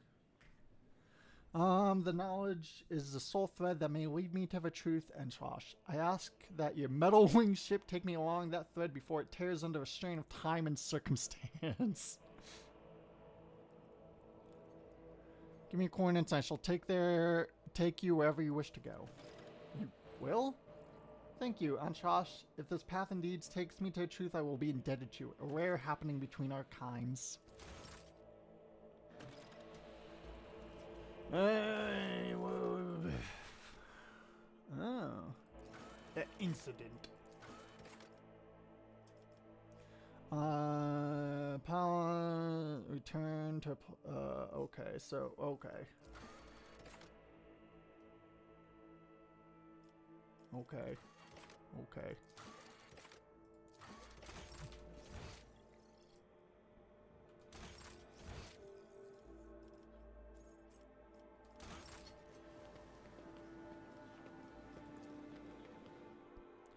Meetings suck. All of our homies hate meetings. You like how someone popped in, said something about friendship is magic and the urge to purge begins to surge, and then was like, oh, sorry, I'm being too weird for this stream, and then dipped. Like, what? I don't know, we thought it was like, we've seen much weirder stuff. As long as you're, like, not being mean or spamming or whatever, like, I don't care. Be yourself. Uh-oh. Shireen, Darkness is absolutely fabulous this season. When did you agree? Incidentally, we've been dealing with the aftermath of a Xenos invasion for 3 cycles now, and far be it from me to hint at anything, but the ceremony of your succession has long passed. Will my Shireen perhaps find to visit... Oh, we were going there now, with me. I'm worried that should we sail away on another voyage to the stars, I will never attain a certificate, the Mactum Talba... Neither will my Shireen savor all the benefits. Yeah, okay, let's go. Yeah. We need a head pat emote.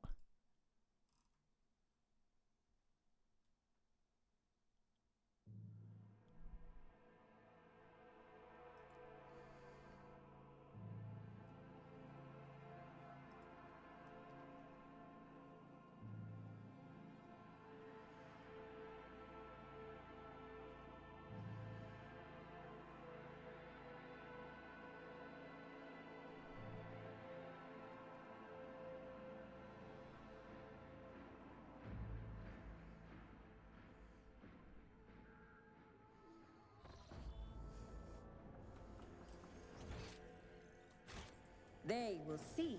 Oh yes, they all will see.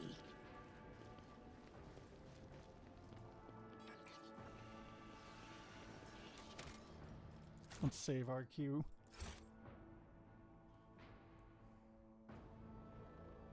Like all the skulls floating around. Look at those skulls. Ivy Von Valkus, you have returned. I hope the sacred documents I entrusted to you last time have now successfully passed through approval procedures. Here's your paper. Yes, so yes indeed, it is perfect. The seals are authentic. We may continue the certification procedures. Follow me, please.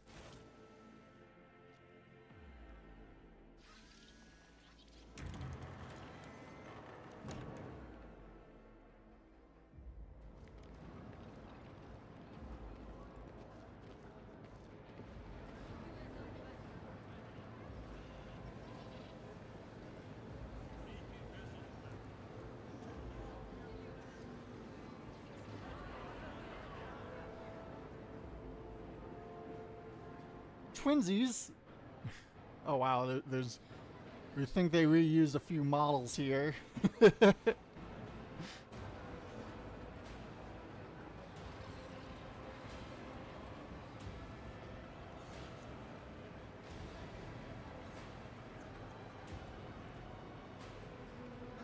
Okay.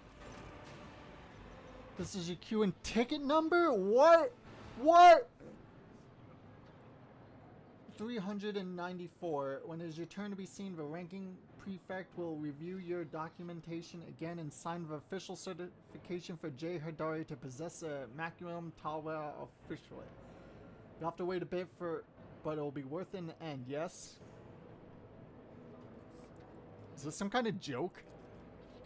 Hardly. In accordance to Decree DA 58, Clause 201, citizens of the capital world of the Von Valkus Protectorate must submit their petitions at one of the assigned windows at the waiting hall. The decree makes no mentions of Rogue Trader being an exemption from this rule.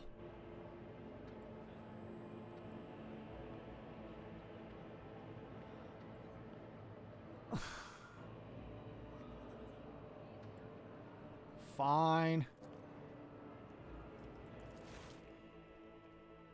Better get something good out of this.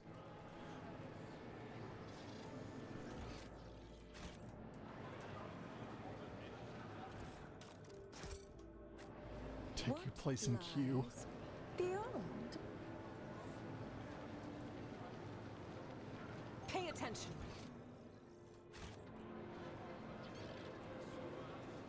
Okay. Oh, what's this? One step at a time, amidst the madness. Queue hums with thousands of voices. Someone has rolled out bedding and is settling down to sleep. Someone is playing some bizarre musical instruments. Many are praying. Several highborn petitioners are debating who here is on the most important business.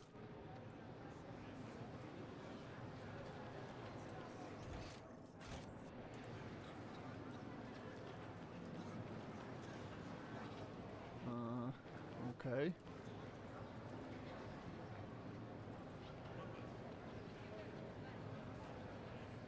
Patience? My nerves are frayed.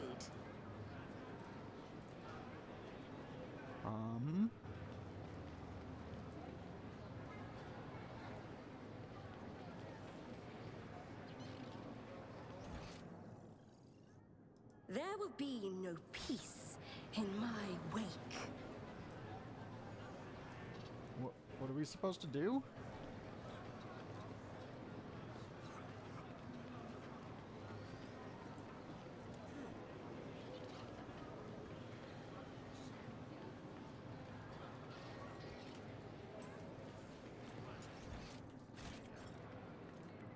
Curiosity sings in my veins.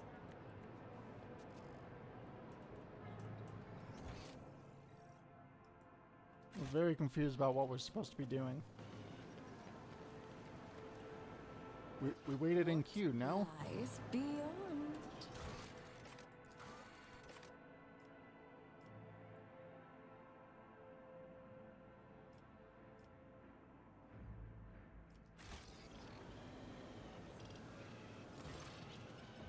I hope a sacred document,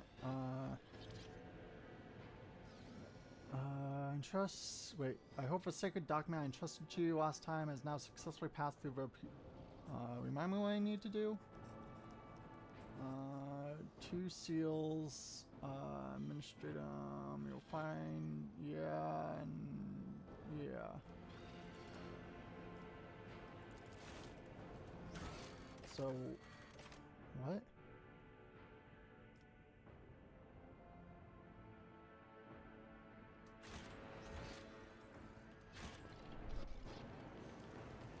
I feel like we're missing something.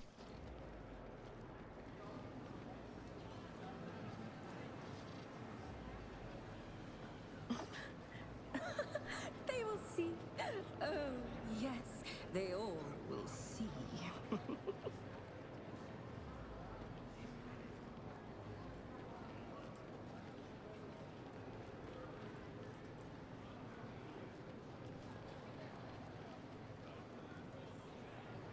Like, we clicked the thing to wait, didn't we? Now what do we do? One step at a time, amidst the madness.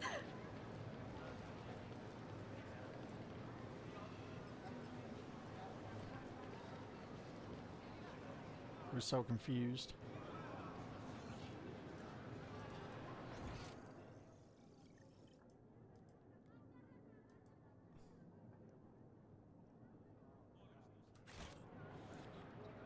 we just leave?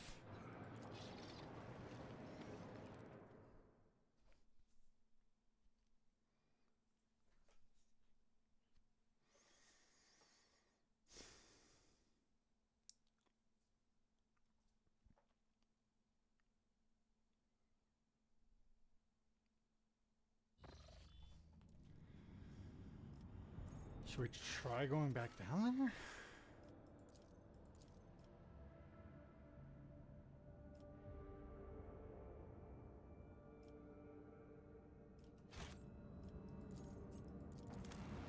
We're very confused.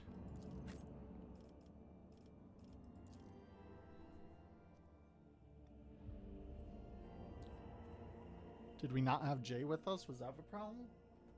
Oh no, we weren't paying attention.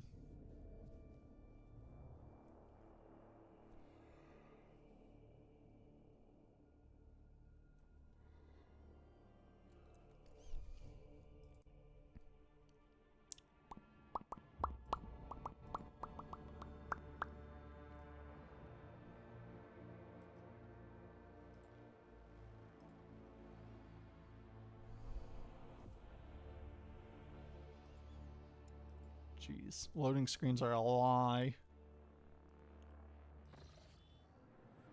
In this tapestry of a world, I am the rogue thread. Can we do anything now?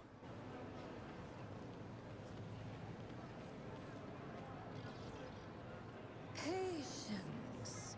Oh, my nerves are frayed. Why are we...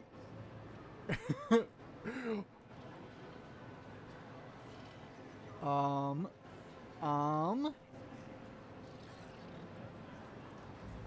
We might just chalk this up to the game being a little wonky at times and just leave.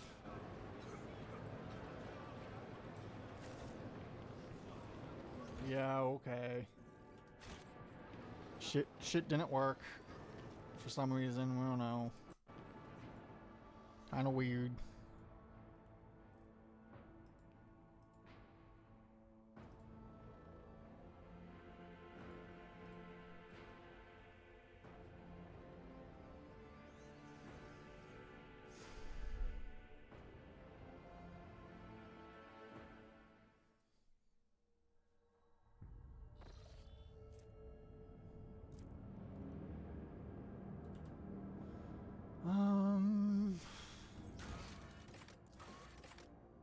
Travel to the Atlas Reach system. Okay.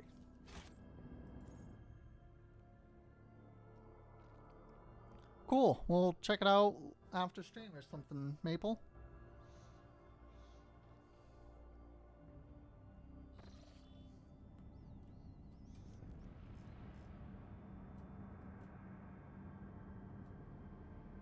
Okay, so where the fuck are we going? It said Atlas Reach. The edge of a Cronus expanse, eh?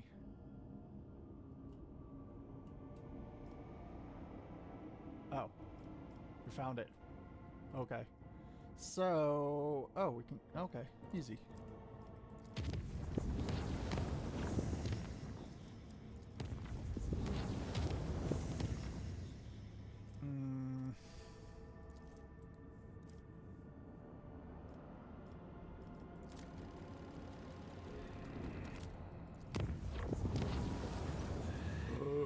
Warp trick is unusually hectic. Oh, whatever. Yeah, okay. No. No. Cool.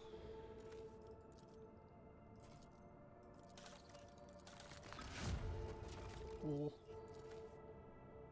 Oh, okay, execute. We were waiting for that. What about this? Okay.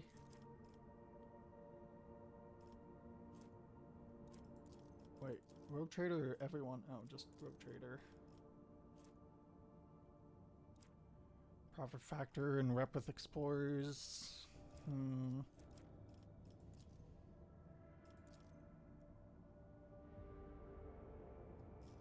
Yeah, okay.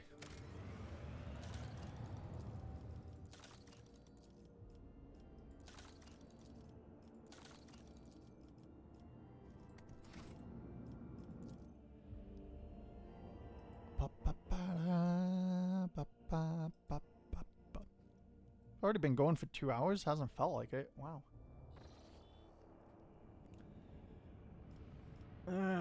Enemies of humanity. Let's fight. Pow, pow, pow.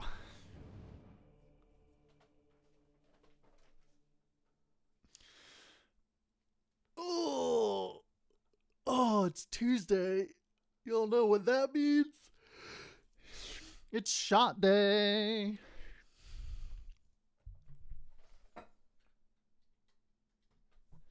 Love it. Come on. The throne protects the faithful. There. Oh, all those ships are back there. Oh, there's some up here too.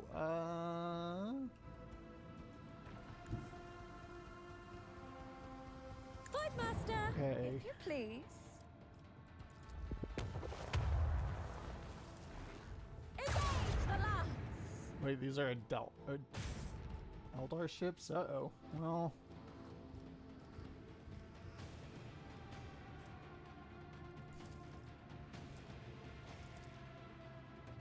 Lance! Commence torpedo launch!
Let the macro cannon sing their twisted song! Oh, nice. Set course! Let's see. Remove... Yeah, okay. And then... that. Yeah! Engage the lance! Drown them in the void! Uh-oh.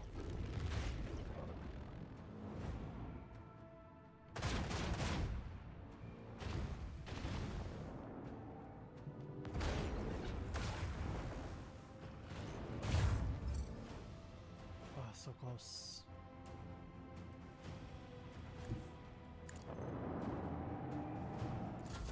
Okay, let's do that first.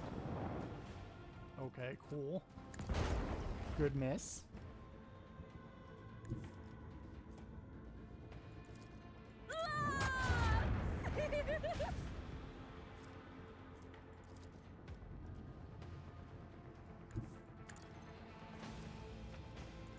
Initiate macro cannon barrage! Engage the lance! Really? Let the macro cannon sing their twisted song! Ow. Oh well.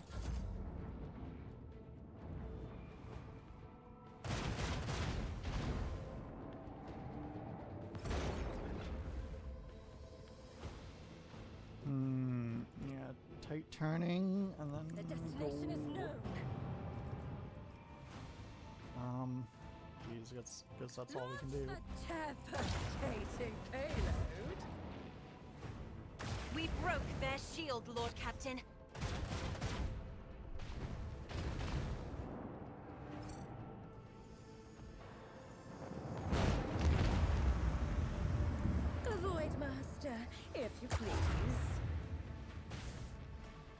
Oh, come on. Alicia Fury! The destination is known. Set course.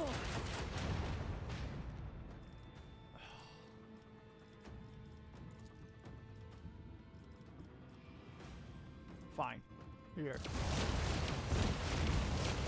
There. Dealt with. Cosmic Wind! Carried you to the victory! Ooh, rank up. Neato.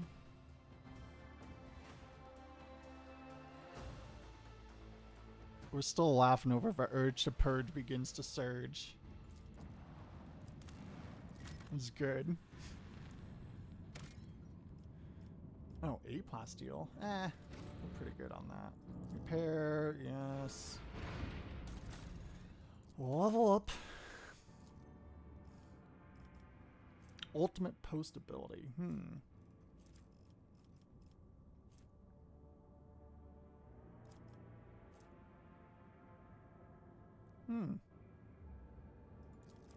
Sure. Sure.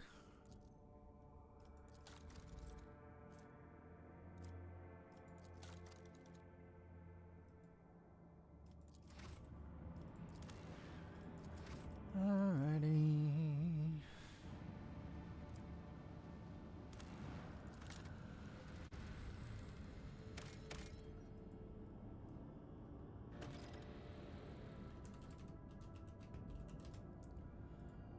Rocks. Yeah, we could use some of that.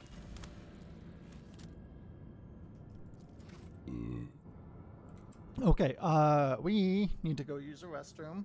So here, I'll just start some music up. And yeah. We're gonna run an ad.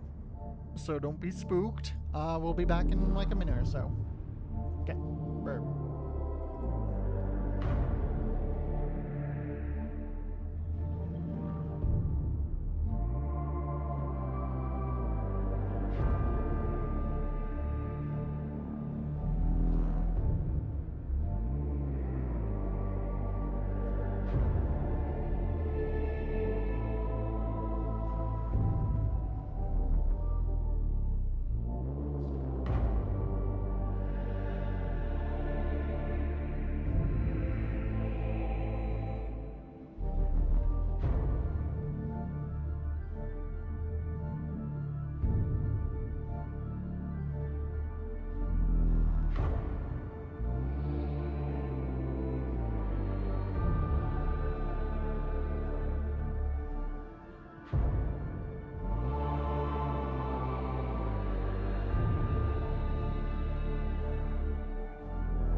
Such a good song.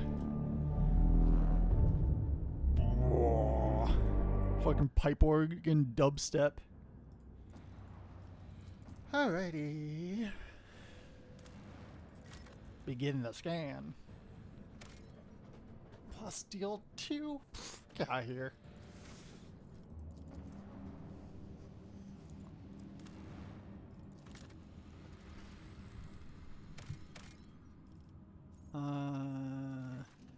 Charred ruins have been detected on the planet's surface. For architecture, building material, layout, and passage betrays their Xenos origins.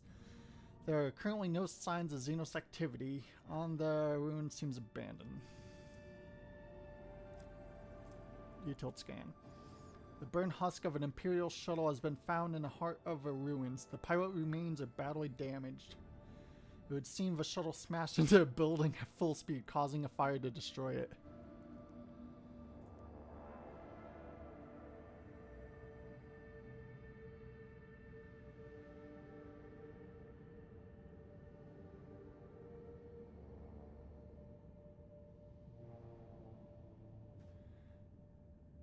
Yeah, sure.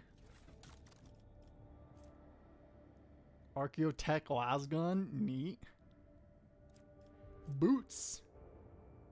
Oh.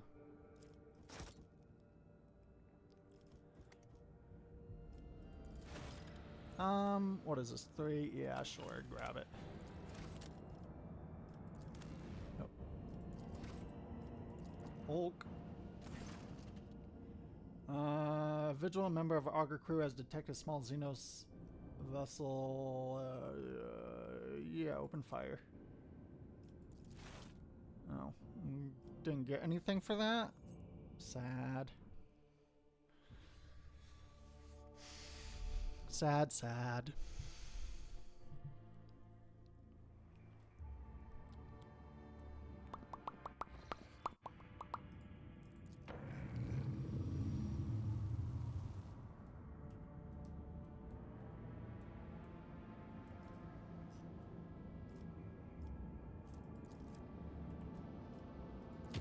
Unsafe.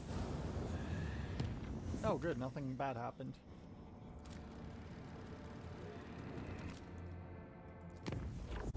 Yet.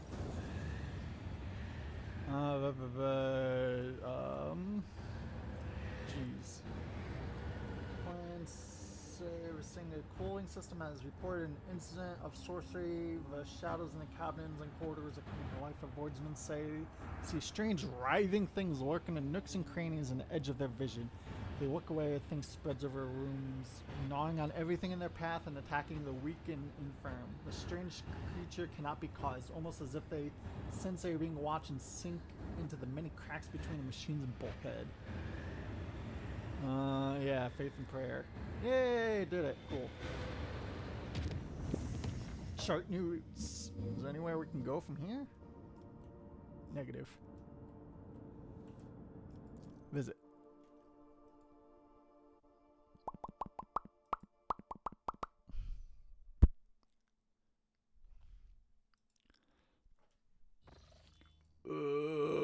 Pardon? Lord Captain, according to our telemetry, we have arrived at the coordinates you specified. The augurs do not register any activity on the surface of the local planets, biological or otherwise. Maybe Xenos are using their arcane technology to conceal their presence. Despite this, Augur crew managed to locate a faint signal on the system's edge. According to their data, it's coming from an unidentified vessel drifting in the orbit of a local gas giant.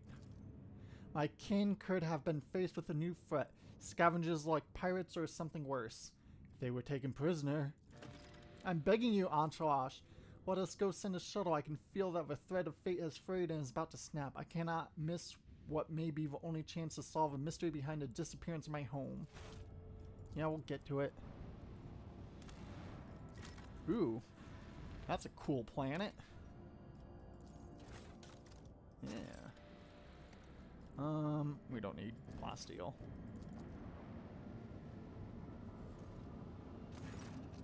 Lord Captain is an unusual cluster of binary asteroids before us, rich in rare metals and valuable minerals.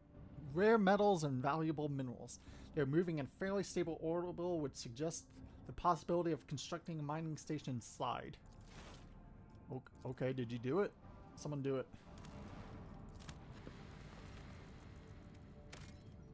Um, 12. Okay, yeah, we'll grab that. Shit. That's a lot. We'll go to that afterwards. Space dust!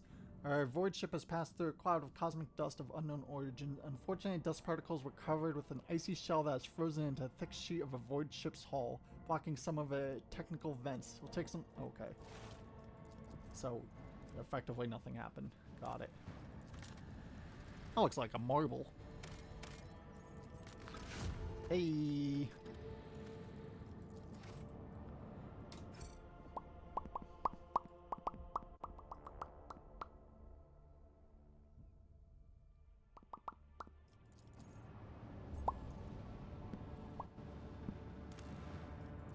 Begin the scan.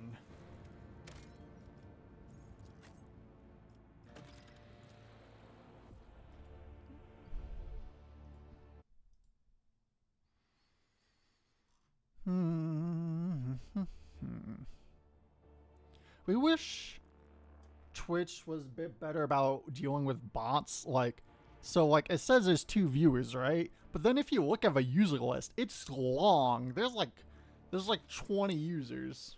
And like, okay, we know some of them are like our own bots, like the Pokemon community, and then like yeah, like that. But still, like, geez, oh, kind of obnoxious. What lies beyond? Your ladyship, Rogue Trader, what brings you to our humble ship? Stop shivering like a leaf in the wind, Monkey. Answer me, have you seen others like me in this system?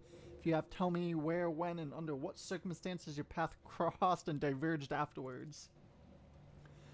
Officer's eyes widen at the sight of Yarlet. His face grows even paler than before and his lips move in a wordless prayer, unable to utter a word in response. What did you just say, Rogue Trader? How would a mere officer know who's standing in front of him?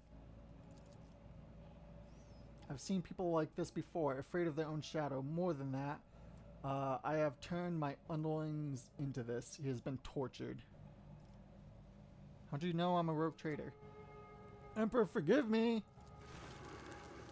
He's gonna explode into a demon. Also, we have Jay with us? That's not great. Uh-oh. Uh-oh. You monkey never learn. I'm beginning to think that your kind is eager to step into our snares. Wiggle, wiggle.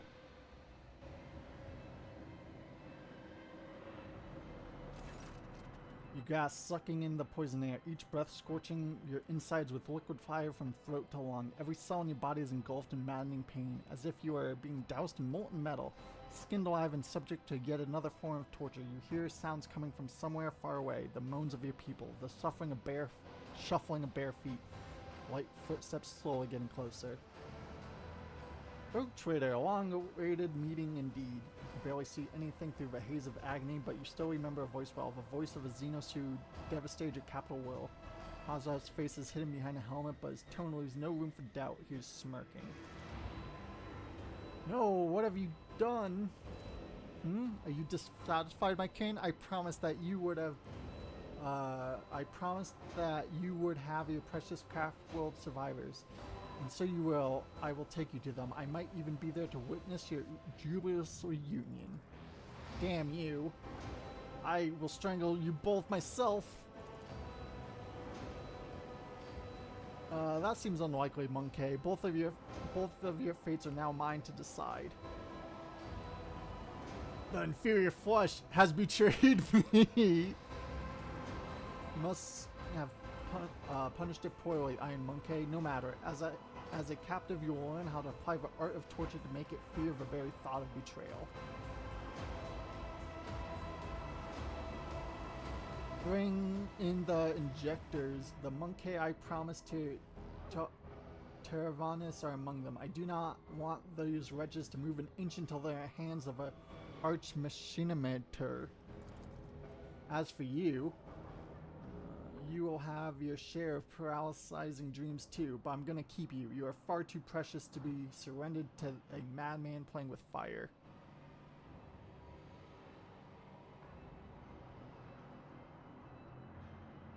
You deceitful wretch. What a display. Did you truly put your trust in my cousin? Did you think that between a Monkey and a blood brother, she would choose you? Remember this and you'll never forget it. You are an animal. When we have need of Monkey, we use you. When we require something more, we turn to our equals, just as Yarlet has turned to me. His last words fill your head like a deafening echo of ship's sirens. The gas creeps deeper into your lungs, eating away from Hungary. As agony spreads down your every limb, you are suffocating. Enjoying the sensation? I had this poison made for you. Who could have thought that a monkey would one day earn such an honor? A special gift from a Drakon. But you're suffering. I knew the taste would be exquisite were I to add a touch of a Drukhari talent for extracting anguish. However, there will be time for that later. No matter how I wish to play with you all one after another, I need you for a purpose, Rogue Trader. Comrade awaits you, all of you. Mandrakes, take them. Leave none behind.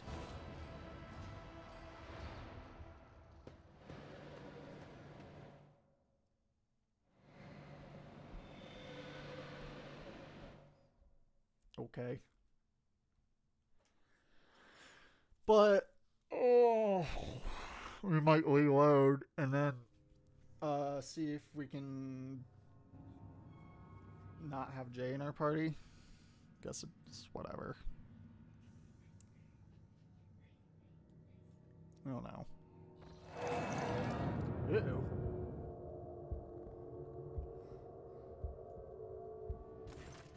Your consciousness emerges from an ocean of darkness and nightmares, as if someone's powerful hand reached into death and brought you into the light. In the dark room, long and angular shadows move around and exchange remarks. One of the shadows approaches you, ripping apart the veil of pain, revealing features that look familiar to you.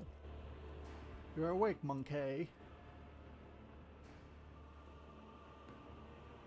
Our toxin master spared no efforts to drag you out of your induced dream. I must commend the Nightmare Weavers. The eminence of fear you exuded in your delirium was worthy of the highest praise. However, it is time to finish what you brought here for. It's time to work for the good of Cabal, Rogue Trader. What do you want from me? Only the truth, monkey. So very simple, is it not? A little honesty before the power that be. I have tools to extract the most coveted mysteries from the deepest recesses of your mind, but I'm not interested in your personal secrets. I only want that which will protect my Cabal. What have you done with the others? I do not know, Rogue Trader. Perhaps they're executing suffering in one of the choirs of pain and torment. Perhaps they're rotting in one of the vats of the tears below. I care little for their fate. As for your little friend from a craft world, oh, you're gonna meet her soon. I bet you cannot wait to look into the eyes of the one who brought you to me, can you? Why am I still alive? Good question, Rogue Trader. You are my tool, you see? A sharp and narrow scalpel that I would use to cut away the festering boil on the body of my Cabal. I spared no effort to set up this performance. The witnesses, the spies, the agents, and a small bargain to guarantee the results. All that is required of you is that you quietly play your part. I will even go so far as to put you in your native surroundings, in a manner of speaking. But if I see you stepping out of your role, I make sure that you bitterly regret it.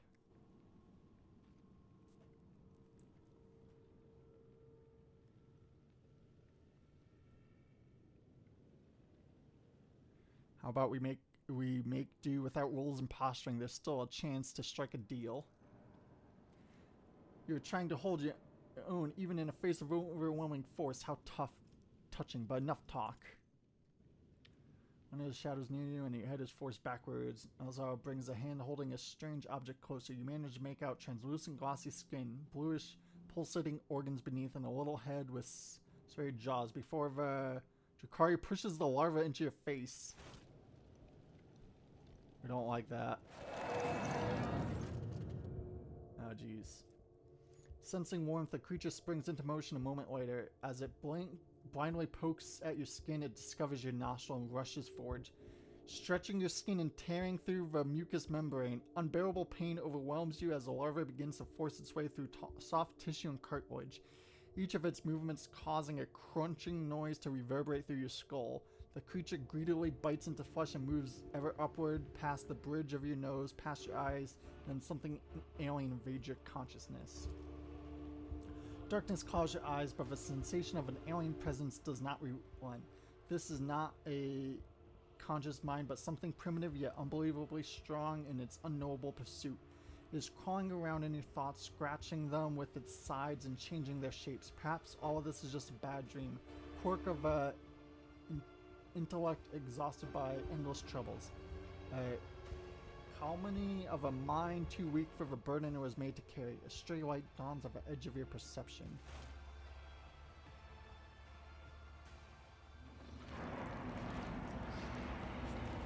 Oh no. Oh no. Those are body piles, aren't You they? have disappointed us, rogue trader von Valancius.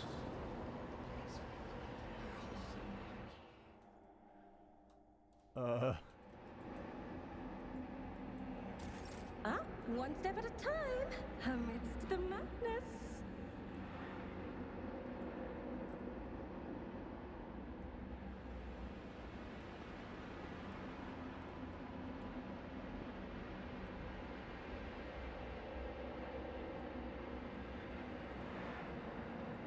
They will see, oh yes, they all will see.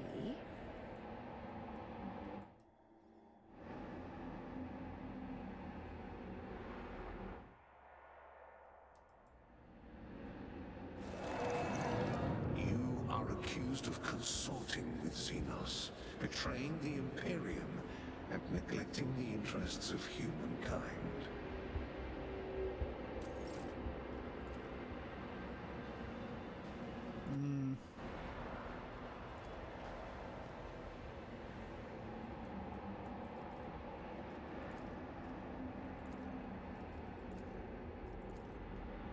All of our companions are dead. There will be no peace in my wake. The tribunal is waiting for your explanations. Come closer.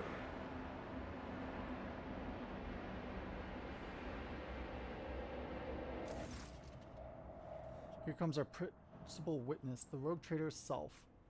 If the present evidence was not enough to convince you, her testimony will conclude this confusing case, full of oath-breaking lies and heresy.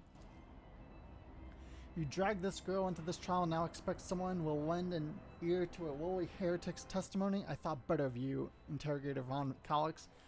I was so very wrong. Enough, let her speak. The sooner this business is concluded, the better. And let us continue. Shielded by the powers of a war and trade granted by the Imperium, Theodore von Valancius more than once allowed herself to openly collaborate with Xenos. She plunged her entire protectorate into apostasy and heresy, including the current rogue trader, and went out of her way to prevent the Inquisition, me personally, from maintaining order inside the Expanse. Does the rogue trader admit to fraternizing with Xenos, serving them as a puppet, and rejecting God Emperor's blessings for the sake of her heretical desires and base profits?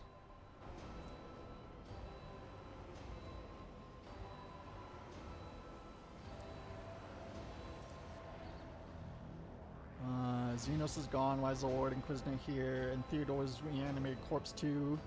Didn't she die? Everything is wrong. Died, you say? But who are you talking to if I did? Get one simple truth into your empty head. Your role in these events is negligible. You shall think me the Emperor on the Golden Throne if I so choose, and think me dead if it strikes my fancy. But this is not what matters right now. Just looking in your direction makes me sick. Why must I speak to the filth?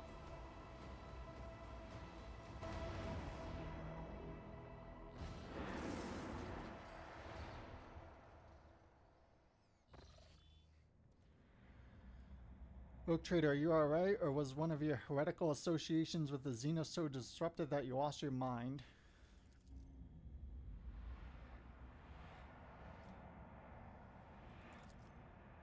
It was amusing, but the joke has outstayed its welcome.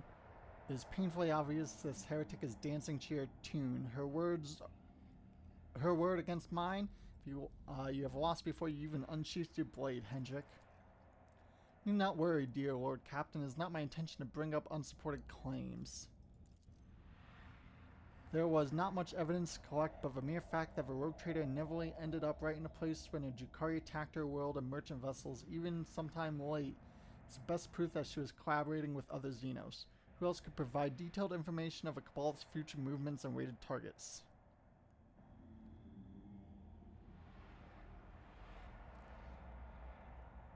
Yes, I cooperate with Xenos, this I will not deny.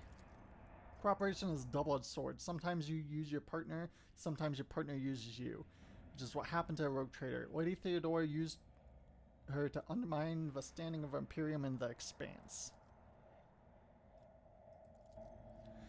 At this point, the tribunal probably wants to know what the true intention of the Von Valenkus dynasty are. The rogue trader claims she has been waging war against the Drukhari this entire time. Except, was it really a war, or was it another carefully staged performance? Allow me to explain what actually happened. Ivy Von Valenkus personally invited the Drukhari to her world and then used their strength and resources to sow chaos and expanse and gain leverage over her rivals. It is very convenient to play the victim while working with those who rob your neighbors blind and terrify the worlds you pay your tribute. How much did you profit from this, rogue trader? Did you think I would not uncover your pathetic conspiracy?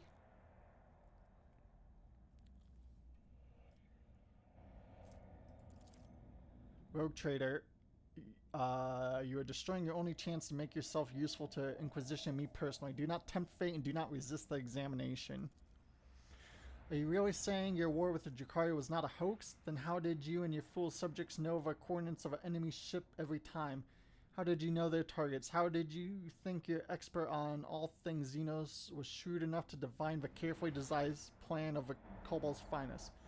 No, only other Drukhari could do that, and even then only a few. This means you were in conclusion with them. Or being used unknowingly. Bull-headed stubbornness does not befit a woman of your pedigree, rogue trader, but since you have decided to deny everything, I will summon another witness. I am sure everyone will find it interesting to explore the sordid story from another angle. If the court so desires, my speech will run like a river and wash away your doubts. I find a shard of my home in the rogue trader's chamber. An entire craft world vanished among the stars, the only clue to its fate resting in the hands of this monkey. That was when I began to suspect that she had something to do with the misfortune that befall my cruder arch. Do not be deceived by her breed. There is a cunning predator lurking behind the fluttering of fragile butterfly wings. The monkey before you is a bizarre amalgamation of qualities not usually inherited in her feeble species. She has mastered the mysteries of many of this world's cultures, the secrets of a universe, and ancient artifacts.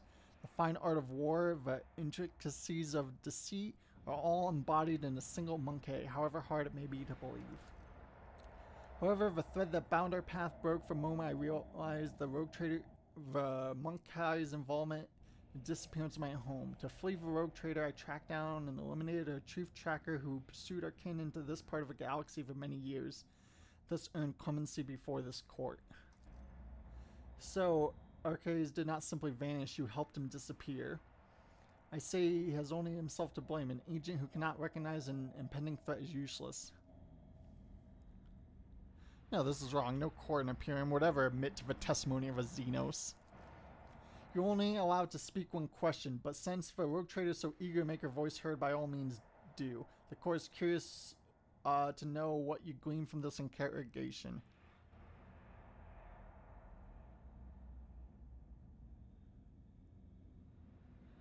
I hope I succeed in spoiling your little show, Mazai. All you had to do was submit, useless monkey. Trust me, you will pay for your antics 100 times over. You like jokes, do you? I'll cut your filthy mouth wide open from ear to... Enough!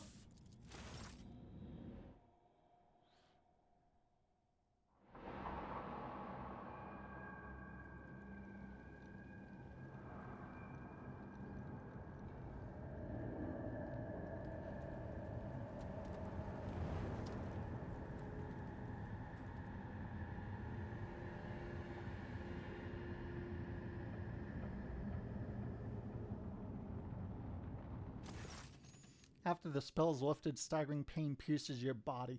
Darkness clouds your vision and nausea creeps up your throat, but the wounds you manage to forget soon remind you that you're still alive. Muffled clapping tears you from the vice of agony. The Drukhari in the center of the chamber observes you coldly under the golden mask, causing your insides to clench. Drakon of a Cabal of a Raving Tempest has been cast down by his own impudent and attempt to take part in Thyrodon Al-Kali. Never did I think that my eyes were destined to behold the greatest disgrace of a Dark One. A trueborn humbled by a lowly creature before the Council of Archons.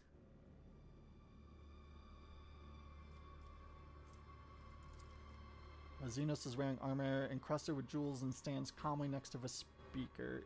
such benevolence is typical of a Xenos occupying the higher tiers of a Drukhari hierarchy, which means you are facing one of the Archons. Look at Mazari. There's genuine terror in Mazari's gaze, but his face remains impassive and calm. At one point, he catches your eye, and you clearly see he is lusting for blood, your blood. Yarla absorbs every word, occasionally wincing in pain and covering her weeping wounds. Her posture and gestures are full of tension. Like prey cornered by a pack of predators, Yarla sinks under the hungry stares of those around her.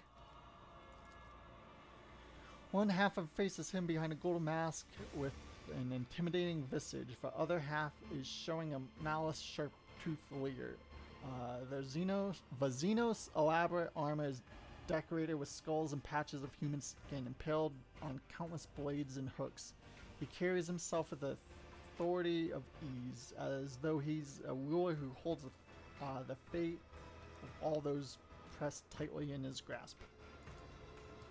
With the greatest respect, mighty Nazazari, Archon of a Cabal of Blackheart, first among Chosen. Has that been the first Pokemon to spawn this whole strain? Wild. First among Chosen, voice of an overworld of a dark city, bringer of demise, conqueror of 100 worlds. The Council of Archons has heard enough platitude, jerk on Mazari, and no longer wishes to. Sly intrigues, ruthless chill to jagged ice. What are we doing?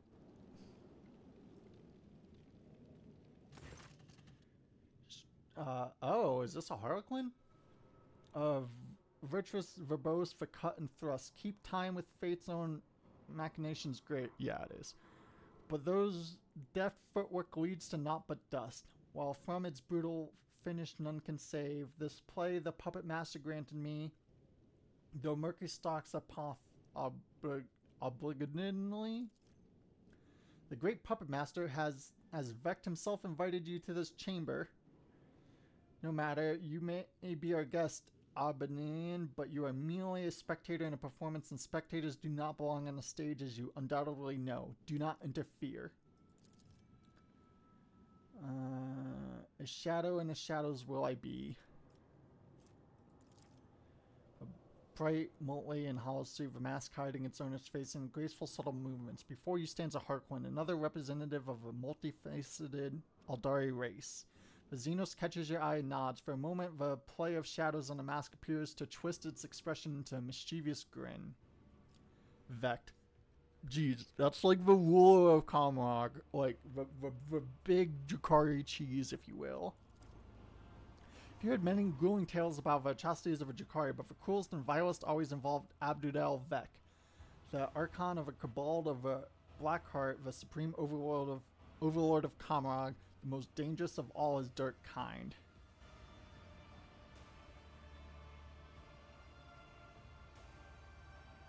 Listen to a conversation. It's been a long time since the Obsidian Court last saw such an entertaining spectacle as this. The accusations flung at Archon Yarmaris may be serious, but I see no reason to attempt to delve into their substance. Mazar's eyes widened, filled with astonishment and disbelief. He seems to have been certain of the outcome and did not expect what he was hearing now. His lips twist to an enraged snarl. He did directly have a Xenos on the throne, and yet he finds no outlet under a gaze of dozens of Drukhari in a chamber. The arena will make you answer for an insult to the court. The arena will strip you of your titles and your skin, and the contender's blow will break your bones and your pride. Nothing but blood and suffering will wash away the shame of a Drakon has brought upon himself this day. With a hiss of rage, Malhari draws his blade, preparing to fight back. Archon nods in satisfaction and makes an unfamiliar gesture. The guards draw closer to you. Let us return to you, Yamaru. A hurricane laughter interrupts the Archon and echoes under the vaults of a chamber in a resonating baritone. And all the masks upon the marks now stand. The slave of vanity and spire ascends. The thief and traitor cast downward by her hand. Unbeknownst to all, their fate depends upon a lead unseen at player green. Is this how you achieve the hospitality of Comrade Arbanin? Balls in a fist, the shadow of his wrath hanging over Valdari, interloper like a thundercloud. I thought your words were worth more. You insult me by interrupting a trial again. The Xenos swept into a theological bow, taking his eyes off Nakaya's face. You, Archons, speak a just rebuke and truth. Fate's melody and Snull's fantasy have entrapped me here, and when I heard them play, I could not keep my lips from grinning wide. Here comes the hour of shadows to retreat.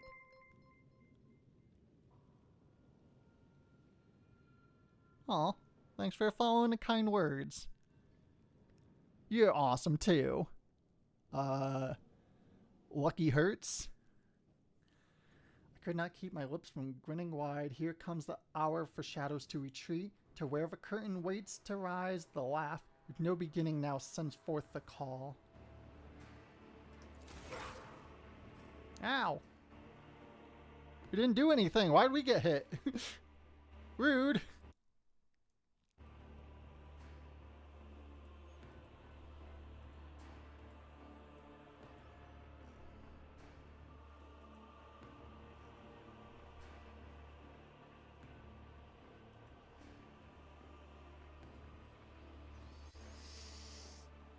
Oh. Another scar to my action.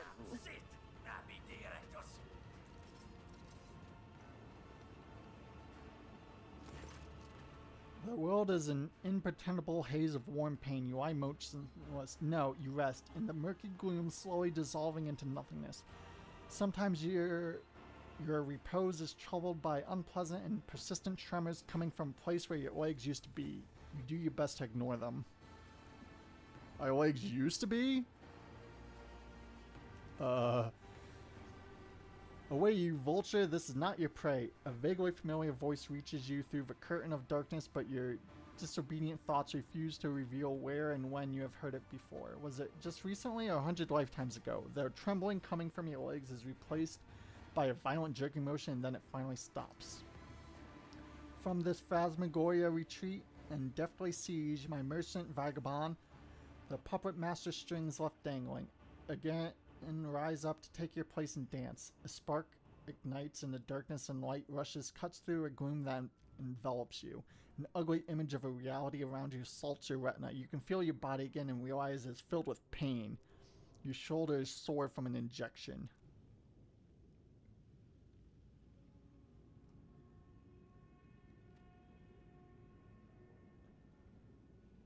Help! Your legs require direction, merchant mine. Therefore, gesture please to them, not me. Your thirst for dancing may yet spur them on. 50% chance. We are not physically endowed very much. All your equipment is gone, as are your shoes. You don't even have a knife at hand to fend off enemies or to open your veins. Look at our rescuer. His eyes refuse to focus on a blurry figure of a person who came to your aid. He appears to be tall, and your mind empathically refuses to continue. For every movement of concentration causes you suffering. Look around. You're surrounded by dead, numerous corpses, mutilated bodies, and pieces thereof, humans. Drukhari and other Xenos unfamiliar lie motionless in this gruesome mortuary.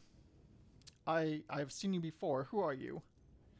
A dream obscured of death, deliverance, illuminating will, and agony. Where am I? Among the shadows and the wings you lie, where taut or pulled the puppet master strings. The stranger indifferently links his mimics to mimic the tools of a puppeteer. My companions, where are they? Not here. Their roles have been decided now, but if you play your part, perhaps the plot will draw you back together, or to your doom. Aha. This overtune in verse, the final line, the merchant's time to tread the board has come. Embark you now upon your pilgrimage, and take my parting gift, a humble prop. An unremarkable and weak pistol. Okay. Attempt to rise. You may have commanded multiple planets, millions of lives in your former life, but in this new reality, not even your own feet will obey you. As if to punish you for your arrogance, your disobedient ones send a sharp jolt of pain up your body. Oh, nice. Remember all those people whose lives depend on you. Hundreds of faces hundreds of faces flash before your mind's eye. Friends, subjects, and companions. The universe is cruel and full of darkness, and your will and determination are only barriers between your loved ones and its crushing apathy and brutality. You have no right to die, not here, not now. Resoluteness floods your veins like incandescent plasma and makes another attempt to get up. Oh, cool. Your bare feet feel like they are suffering with rags and refuse to obey. You have to draw upon all your willpower to suppress the rebellion and stand upright. The pain that engulfs your whole body immediately makes you question the wisdom of this act of defiance. Ah! Patience? My nerves are frayed. Beggar.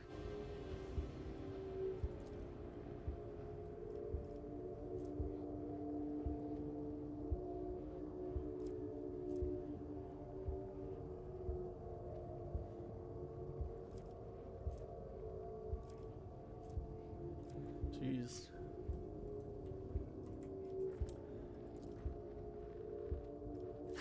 Another notch. Okay.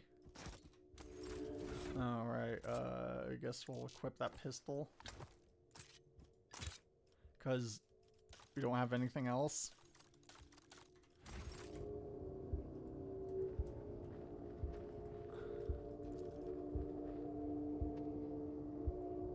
A mere setback.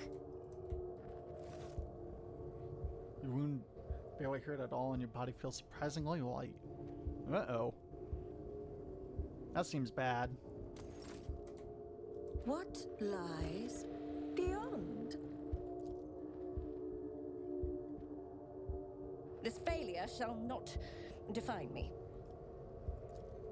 Oh, what curiosity! Your wounds appears barely from hurt at all and your before body me. feels surprisingly light. Strange. Something's going on. Oh, failure is a bitter taste. The stars are my canvas, and anarchy is my brush. Genius triumphs! You fool, do you have a death wish? That's why they came here, to gut people like us.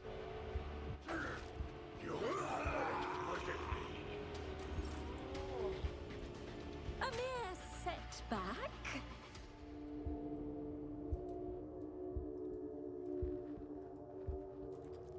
Curiosity sings in my veins. Surrendering to a coffin, lie down. It'll be easier to breathe and your lungs will stop burning.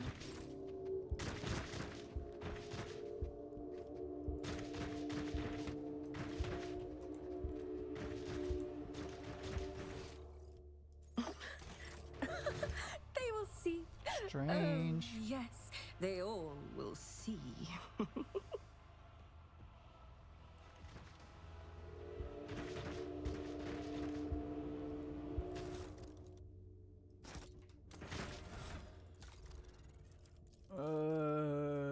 We will put on anything we get.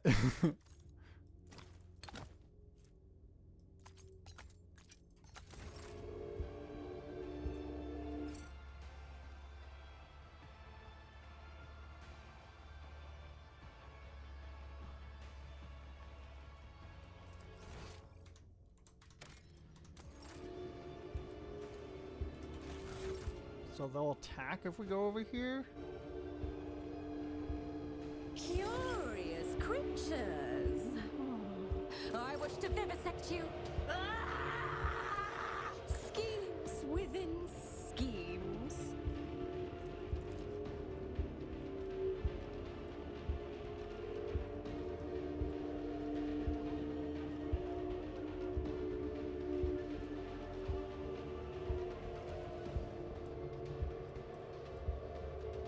through the smoke and gunfire.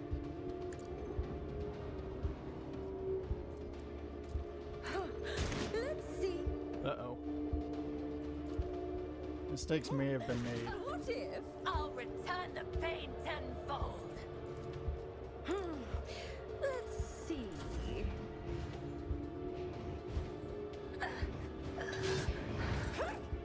Too bad. I'm still standing. Schemes within schemes.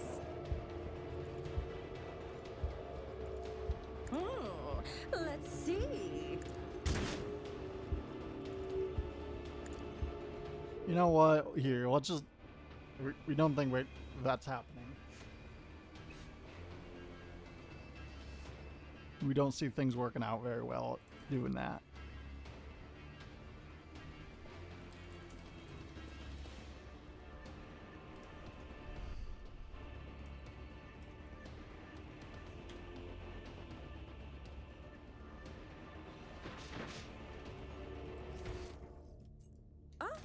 One step at a time, amidst the madness. To the pit. Uh-oh.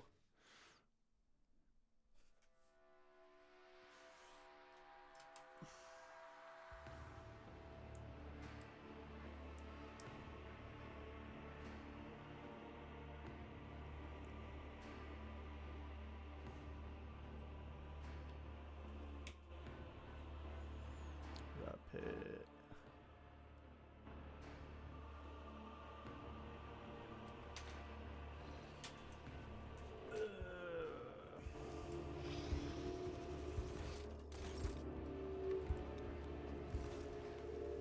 Your wounds barely hurt at all and your body feels surprisingly light.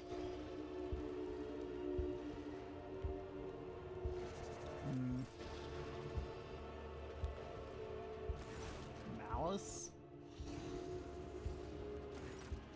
The den you have found yourself is filled with heavy smoke and walls are lined with living shadows. The center of attention is a snake-like Xenos. He is engaged in conversation with a pale, hard-looking Drukhari and pays you no mind, much like everyone else in here. You've heard of this breed of Xenos, Veslyth. These creatures can often be found in the entourage of powerful Drukhari lords, where they serve as bodyguards and champions. They're just as depraved and vicious as their masters, but theirs is more primitive intellect and they're driven by baser needs. Survey the room. Everyone gathered here is armed. They all bear scars and have even some fresh wounds. You notice a few humans among the Xenos. They clamor in a mismatch of tongues, and their laughter rings with lunacy and bloodlust. The air is thick with the all-pervading sense of doom. Your trained eye does not fail to notice that virtually everyone in this place is under the influence of some substance or other, and powerful ones at that. It seems you have wound up in a narcotics den. Observe. Leader of a gang is powerfully built. His scaled hide is reinforced with engraved metal in several spots. His long tail coils around and around as his snake-like head sways gently from side to side. The Xenos is enjoying a state of blissful relaxation. His companion, the gaunt Drukhari, is looking at him obsequently. Her entire body is adorned with hundreds of embedded steel beads and thousands of red injector marks. May we speak? A snake-like Xenos either fails to notice your presence or simply ignores you. Iridescent eyelid membranes slide over his eyes, momentarily shutting them. No about a telling look among his kind. Without deigning to look upon you, cavernous Drukhari mutters, "Malice wants you to disappear, pathetic whelp."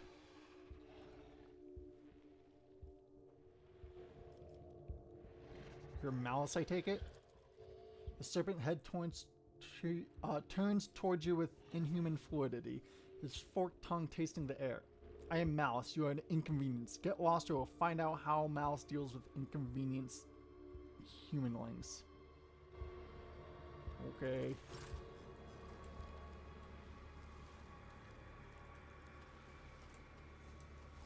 Try to fix the mechanism.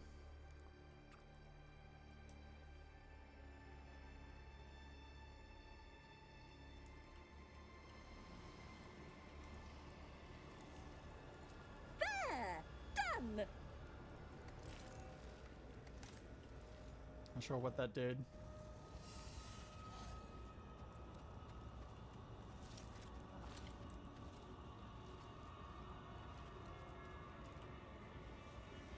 Oh, There someone will we be can no talk peace to. Interesting. In my wake. Oh.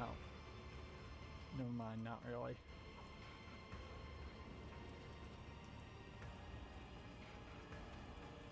Wait, where?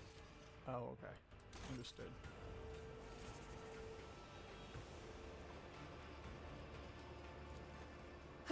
Another notch. Tear off augment. Oh no.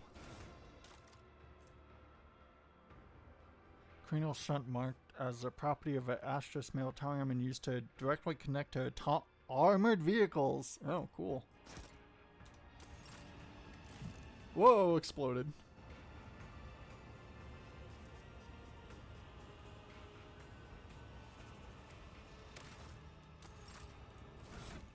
Can we equip this? No, it appear not. In this tapestry of a world, I Okay. am the rogue thread. This we're leaving now. Bye, Malice.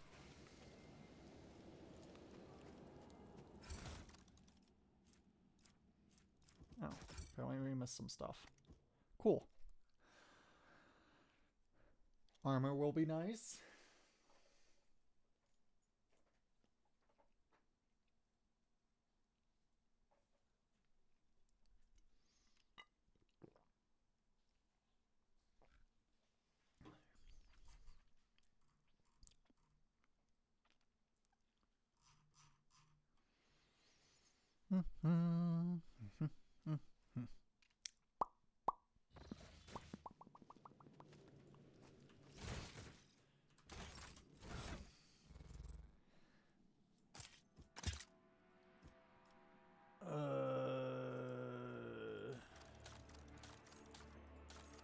Can we pick up some armor or something? Oh well.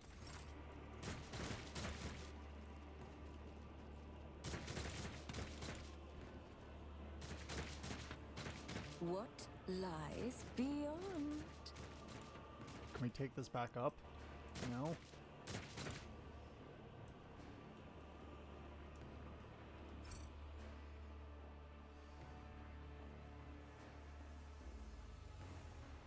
Snake, it's a sneaking mission. Patience. Oh, my nerves are frayed. Oh, you can just walk right by them pretty much. We want to see if we can loot this. Into the fray we charge. We were a bit too slow.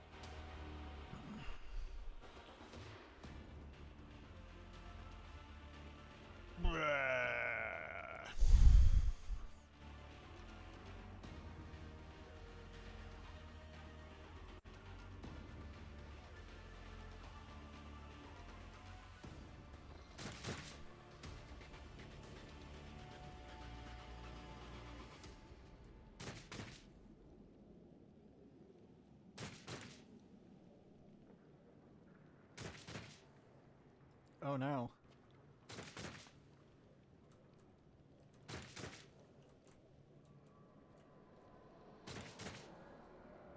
Curiosity seems No, no, no, no. in my mind unhinged. We didn't mean to start moving or try to go back. It wouldn't work.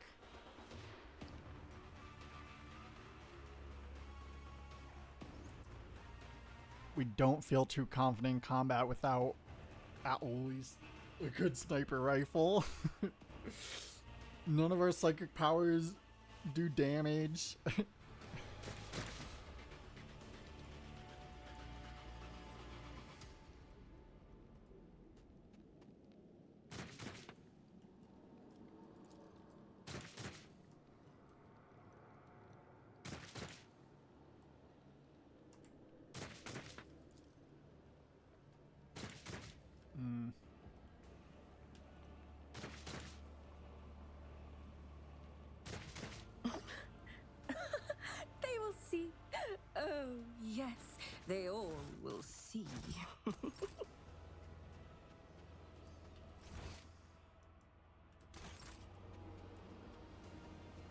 Okay. Time to go over here. What is that? Applaud my brilliance.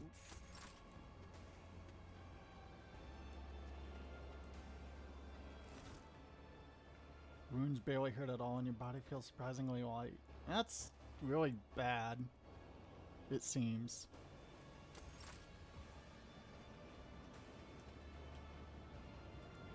One step at a time. Oh, there's just a webway Amidst portal the here? The madness. fuck?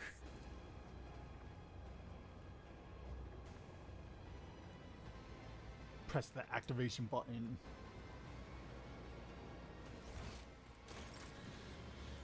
Okay.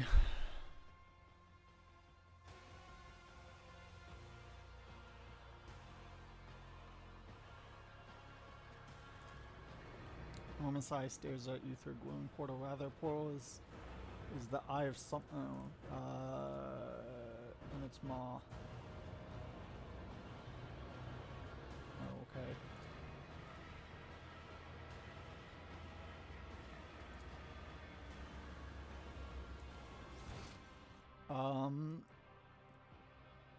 Okay.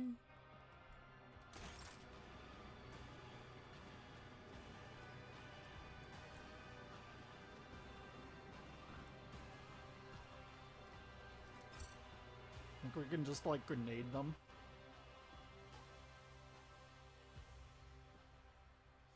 No, we're pretty sure we won't be able to actually kill them.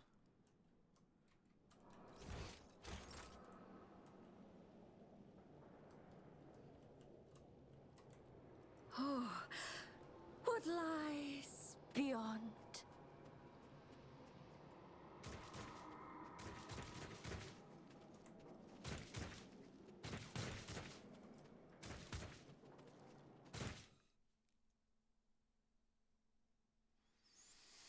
Guess we have to hope. Guess we gotta talk with Malice. Weird they named him Malice. Lore stuff. Don't worry about it.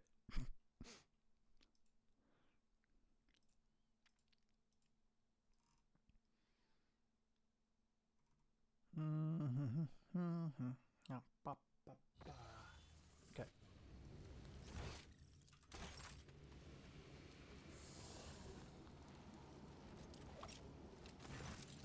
Wasting no time, you preach. Xenos is clearly more comfortable now. The slippery torpor induced by its low temperature has been replaced with the languid ease of an undisputed leader in his element. The converter has been repaired. Help me. Why should I? Malice looks at you with contempt. The convector's fixed already, and what's the point of me helping you? Little strength you had left in your body has run out. You collapse on the floor, and the darkness that nearly extinguished your mind permanently envelops your vision once more. Through the drumming of your heart, you hear Malice's voice come from somewhere far away. Fine, patch up this humeling. She's proven to be more useful than the rest of you put together.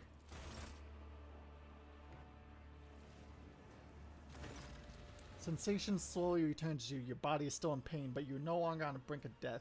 Your wounds have been crudely closed with metal clamps, and your throat is pocked with injector tracks, as though you have been wearing a neck pillow of needles. The one who rendered the first aid to you was certainly not a qualified surgeon, someone who would typically be permitted to minister the person of an illustrious rogue trader. Looks like you're back with us. I don't know whether to offer my congratulations or commiserations. The skilled Xenos looks at you with without the slightest difference. Wait silently for Xenos to continue. Enough lying around, get up and we'll discuss how you're going to pay me for your rescue. As soon as you stand up, you are seized by a strange sense of unreality. It is as if you are still there in the wicked darkness and everything around you is merely a twisted mirage. Doubt seeps into your mind like a poison, sundering its contact with your body. You have to make a deliberate effort to hold on to thoughts that you are you. What is your mind maggot giving you trouble? I saw it latch onto your spinal cord when you were being patched up. A fat, well-fed grub it was. with lots of teeth. It's dying now. They have a short lifespan, and that means its poison is especially toxic. You'll lose touch with reality from time to time, and when the mind maggot dies, the final dose of poison will make you think your body's not your body at all. And then your heart will just stop beating. Okay.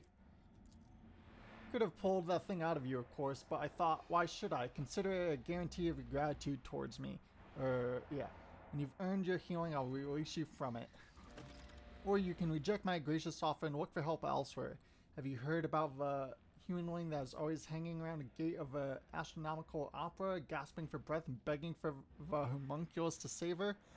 She can't breathe normally. Even the way she says her name is funny. J. Hadari, as if she's about to suffocate. What is a mind maggot? Kind of translucent slug is a parasite that can only be found on this side of reality. Mind maggots feed on your memories and they inject toxic hallucinations into your mind to stop you resisting. Drukhari can train these creatures and use them to show their victims devious mirages. What you want from me?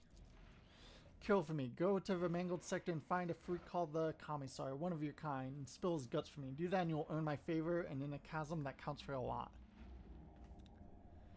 Who's a Commissar? A prisoner of a Drukhari who thinks too highly of himself. Instead of dying in an arena without any fuss, he is hiding, gathering other slaves of your race around him, making pathetic plans to get his revenge. And many of your kind are listening to him. See how humanling shriekers they are? They used to all come to me, but now they listen to the Commissar and no longer come. You're gonna need a more serious weapon. Prove that you're useful first. Do this and Malice will see to it that you have decent toys to play with, but not before. Meantime, you can pick something out of a junk pile. Why do you want me to do it? I don't want to drag my whole gang into a main sector. The place will kill off 3 times more fighters than a Commissar crew will. That means I need to send in an assassin. The Commissar's fighters know my shriekers, but nobody knows you. And besides, you don't have a choice, which means you'll see it through to the end. It's an off-putting place. It's a base of a spire where we live. Comrade is stitched together from scraps of various dimensions, and in the mangled sector, the seams are starting to rip. Space is collapsing in on itself, and entropic radiation is off a scale, spawning all kinds of abominations. The sector itself is slowly but surely turning into nothing. Some unhinged humanly went there recently. What did they call him? Orson? He was old but strong and too loud. His visit probably stirred up all the freaks. You should be more careful and quieter than he was. You have to be insane to set foot in a place like that. Insane or an outcast like the Commissar hiding from a hunt. Or you. Very well. Bring me his head in exchange. I'll steal my toys with you. And if you think of lying to me and running, you will be on the streets. Look for a humanly dressed in red with a cog on his chest and a face full of misery. See how he's dying alone with nobody helping. Your death will be just the same.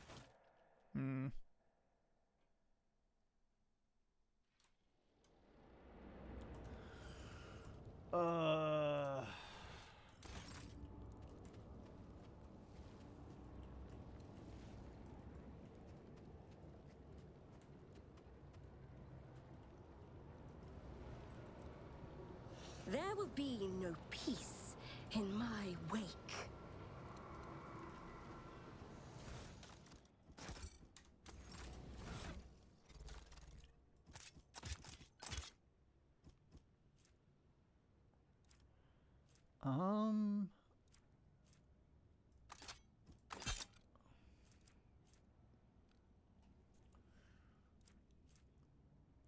Let's see. Nah.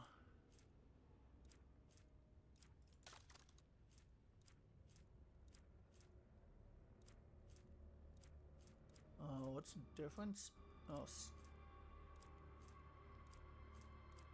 okay, whatever. Hey, we have some amount of weapon now.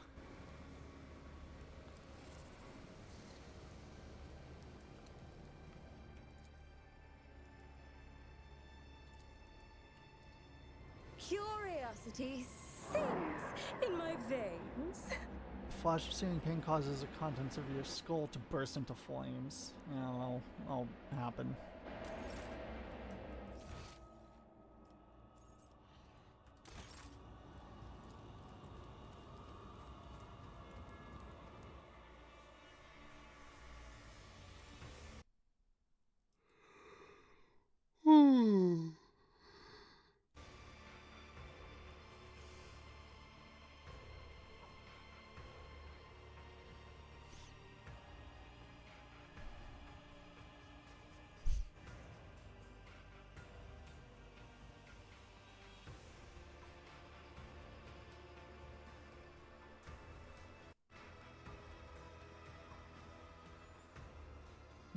Yep.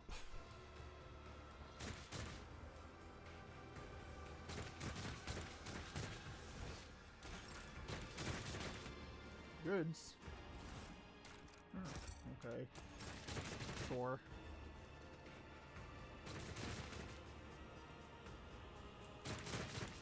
There's people here now. Okay. Oh. Yeah. We're in a lot of pain. Everything sucks. They will see. Oh, yes, they all will see. No, Dari runs a hand over her face before turning to you. Her pale skin is tightly stretched over bones of her skull. Her eyes have lost their glimmer and her neck is buckled under an unseen burden. And yet you still recognize her. Yale Lavasi, your former companion, and the reason for imprisonment inside these dark walls. Glances at you, her eyes widening suddenly, but that is the only change you detect in her tense expression. Whatever emotion she may be feeling, she is suppressing them well. And trust?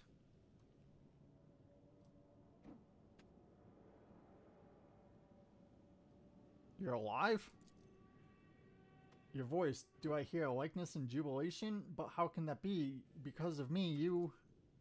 One of the Xenos who are watching y'all at torture of a silent victim steps forward. Did the Monkai come for a taste of pain? Then you must have patience. Our little guest still has yet to suffer to extract from her first victim. Your prey is far from empty, Gara. Do not hold back. Gara grips the blade in her hand and immediately winces. Her spirit stone is bleeding a red glow. She touches it with an expression of anguish. The suffering overwhelms me. No more. I can bear it no longer.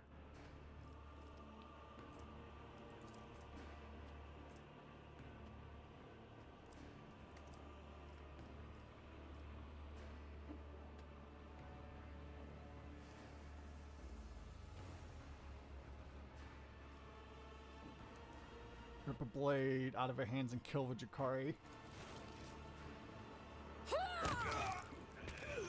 The Jakari is too enthralled by the victim's torture to react in time. The blade goes through his throat and the Xenos collapses into a visceral wheeze. His kin moves to draw their weapon and freeze, transfixed by sight of their brothers thrashing in agony. From the Dark One's toy to a Monkai's property, my past shows me no mercy, Anshalash. Tell me, will your heart find the strength and resolve it takes to forgive me, to allow me to share the journey with you once more?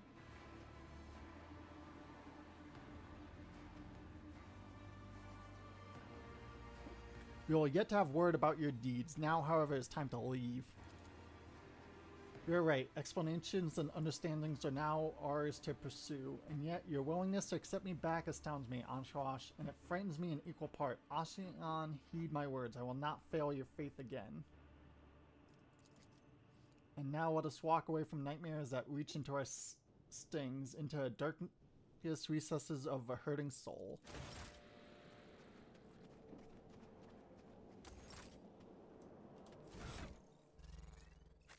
Okay, let's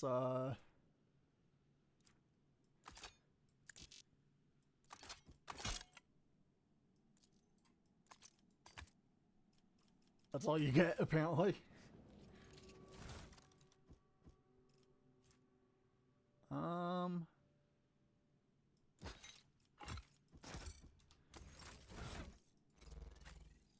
you can't wear this? Oh, you got the Jakari perk, though. One Oh. step at a time, amidst the madness.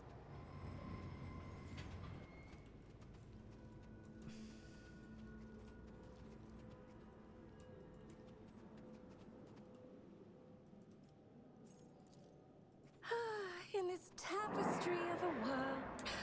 Yes, I yes. am Everything the hurts. rogue thread.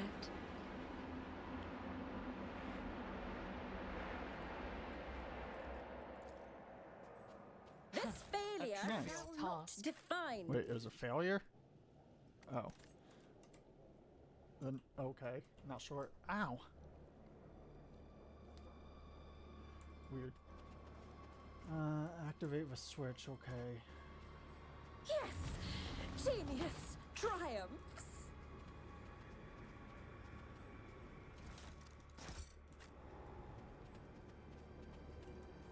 There will be no peace in my wake.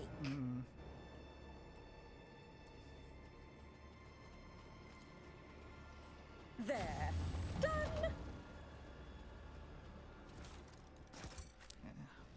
How's our back hurting all of a sudden? That's weird. Like, feels like something keeps poking us, but there isn't. I don't know. Whatever. Bodies. Curiosity sings in my veins. Yeah, we know.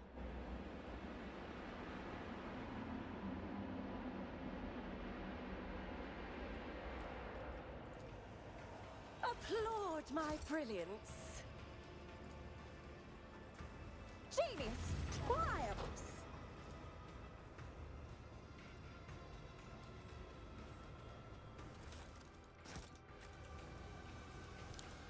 What's all this?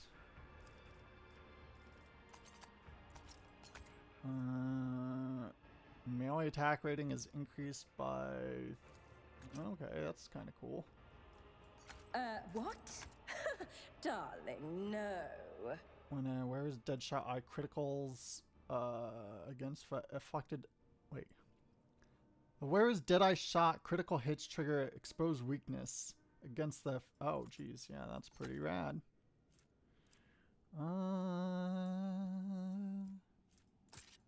Okay, we'll equip a... we don't have a melee weapon, actually.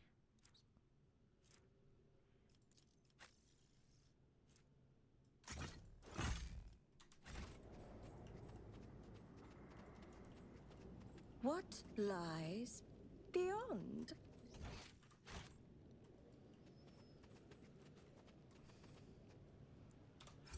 Rack?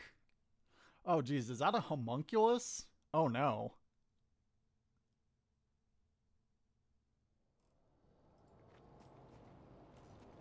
Not this way, meat. Fair.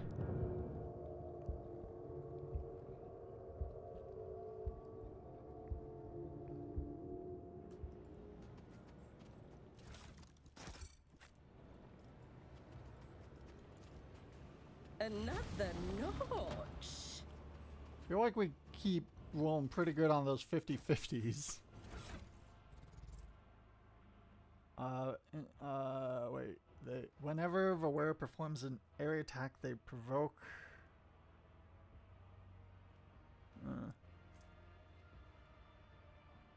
Oh, gains... Okay, you know what? Yeah.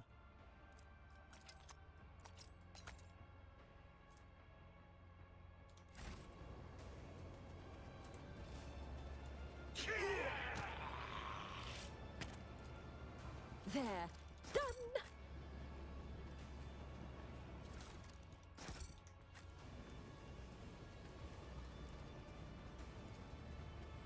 Oh, failure is a bitter taste. Oh. Everyone, applaud. Oh, you just my get to try again at brilliance. 10% less? Okay. Fair, I guess.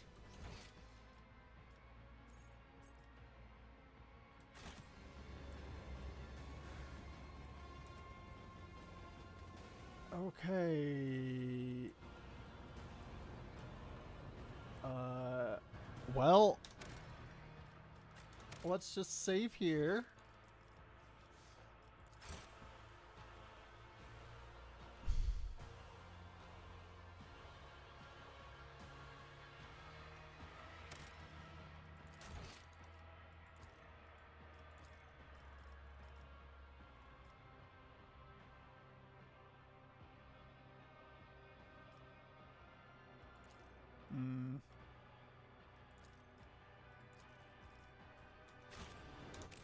Okay, and then yeah. Oh, we're gonna call it here. Oh, good God. So yeah, been exciting. Definitely stream more of this tomorrow. A little terrifying being in Camargue. Like, okay, really, like, there's like no reason we should be able to like get out of this. Like, Camargue is a fucking hellscape of BDSM space elves. You know, whatever. Yeah, we're gonna head out. Thanks for watching. Thanks for hanging out. I guess we'll raid Maple, and yeah. See y'all tomorrow. Bye. Here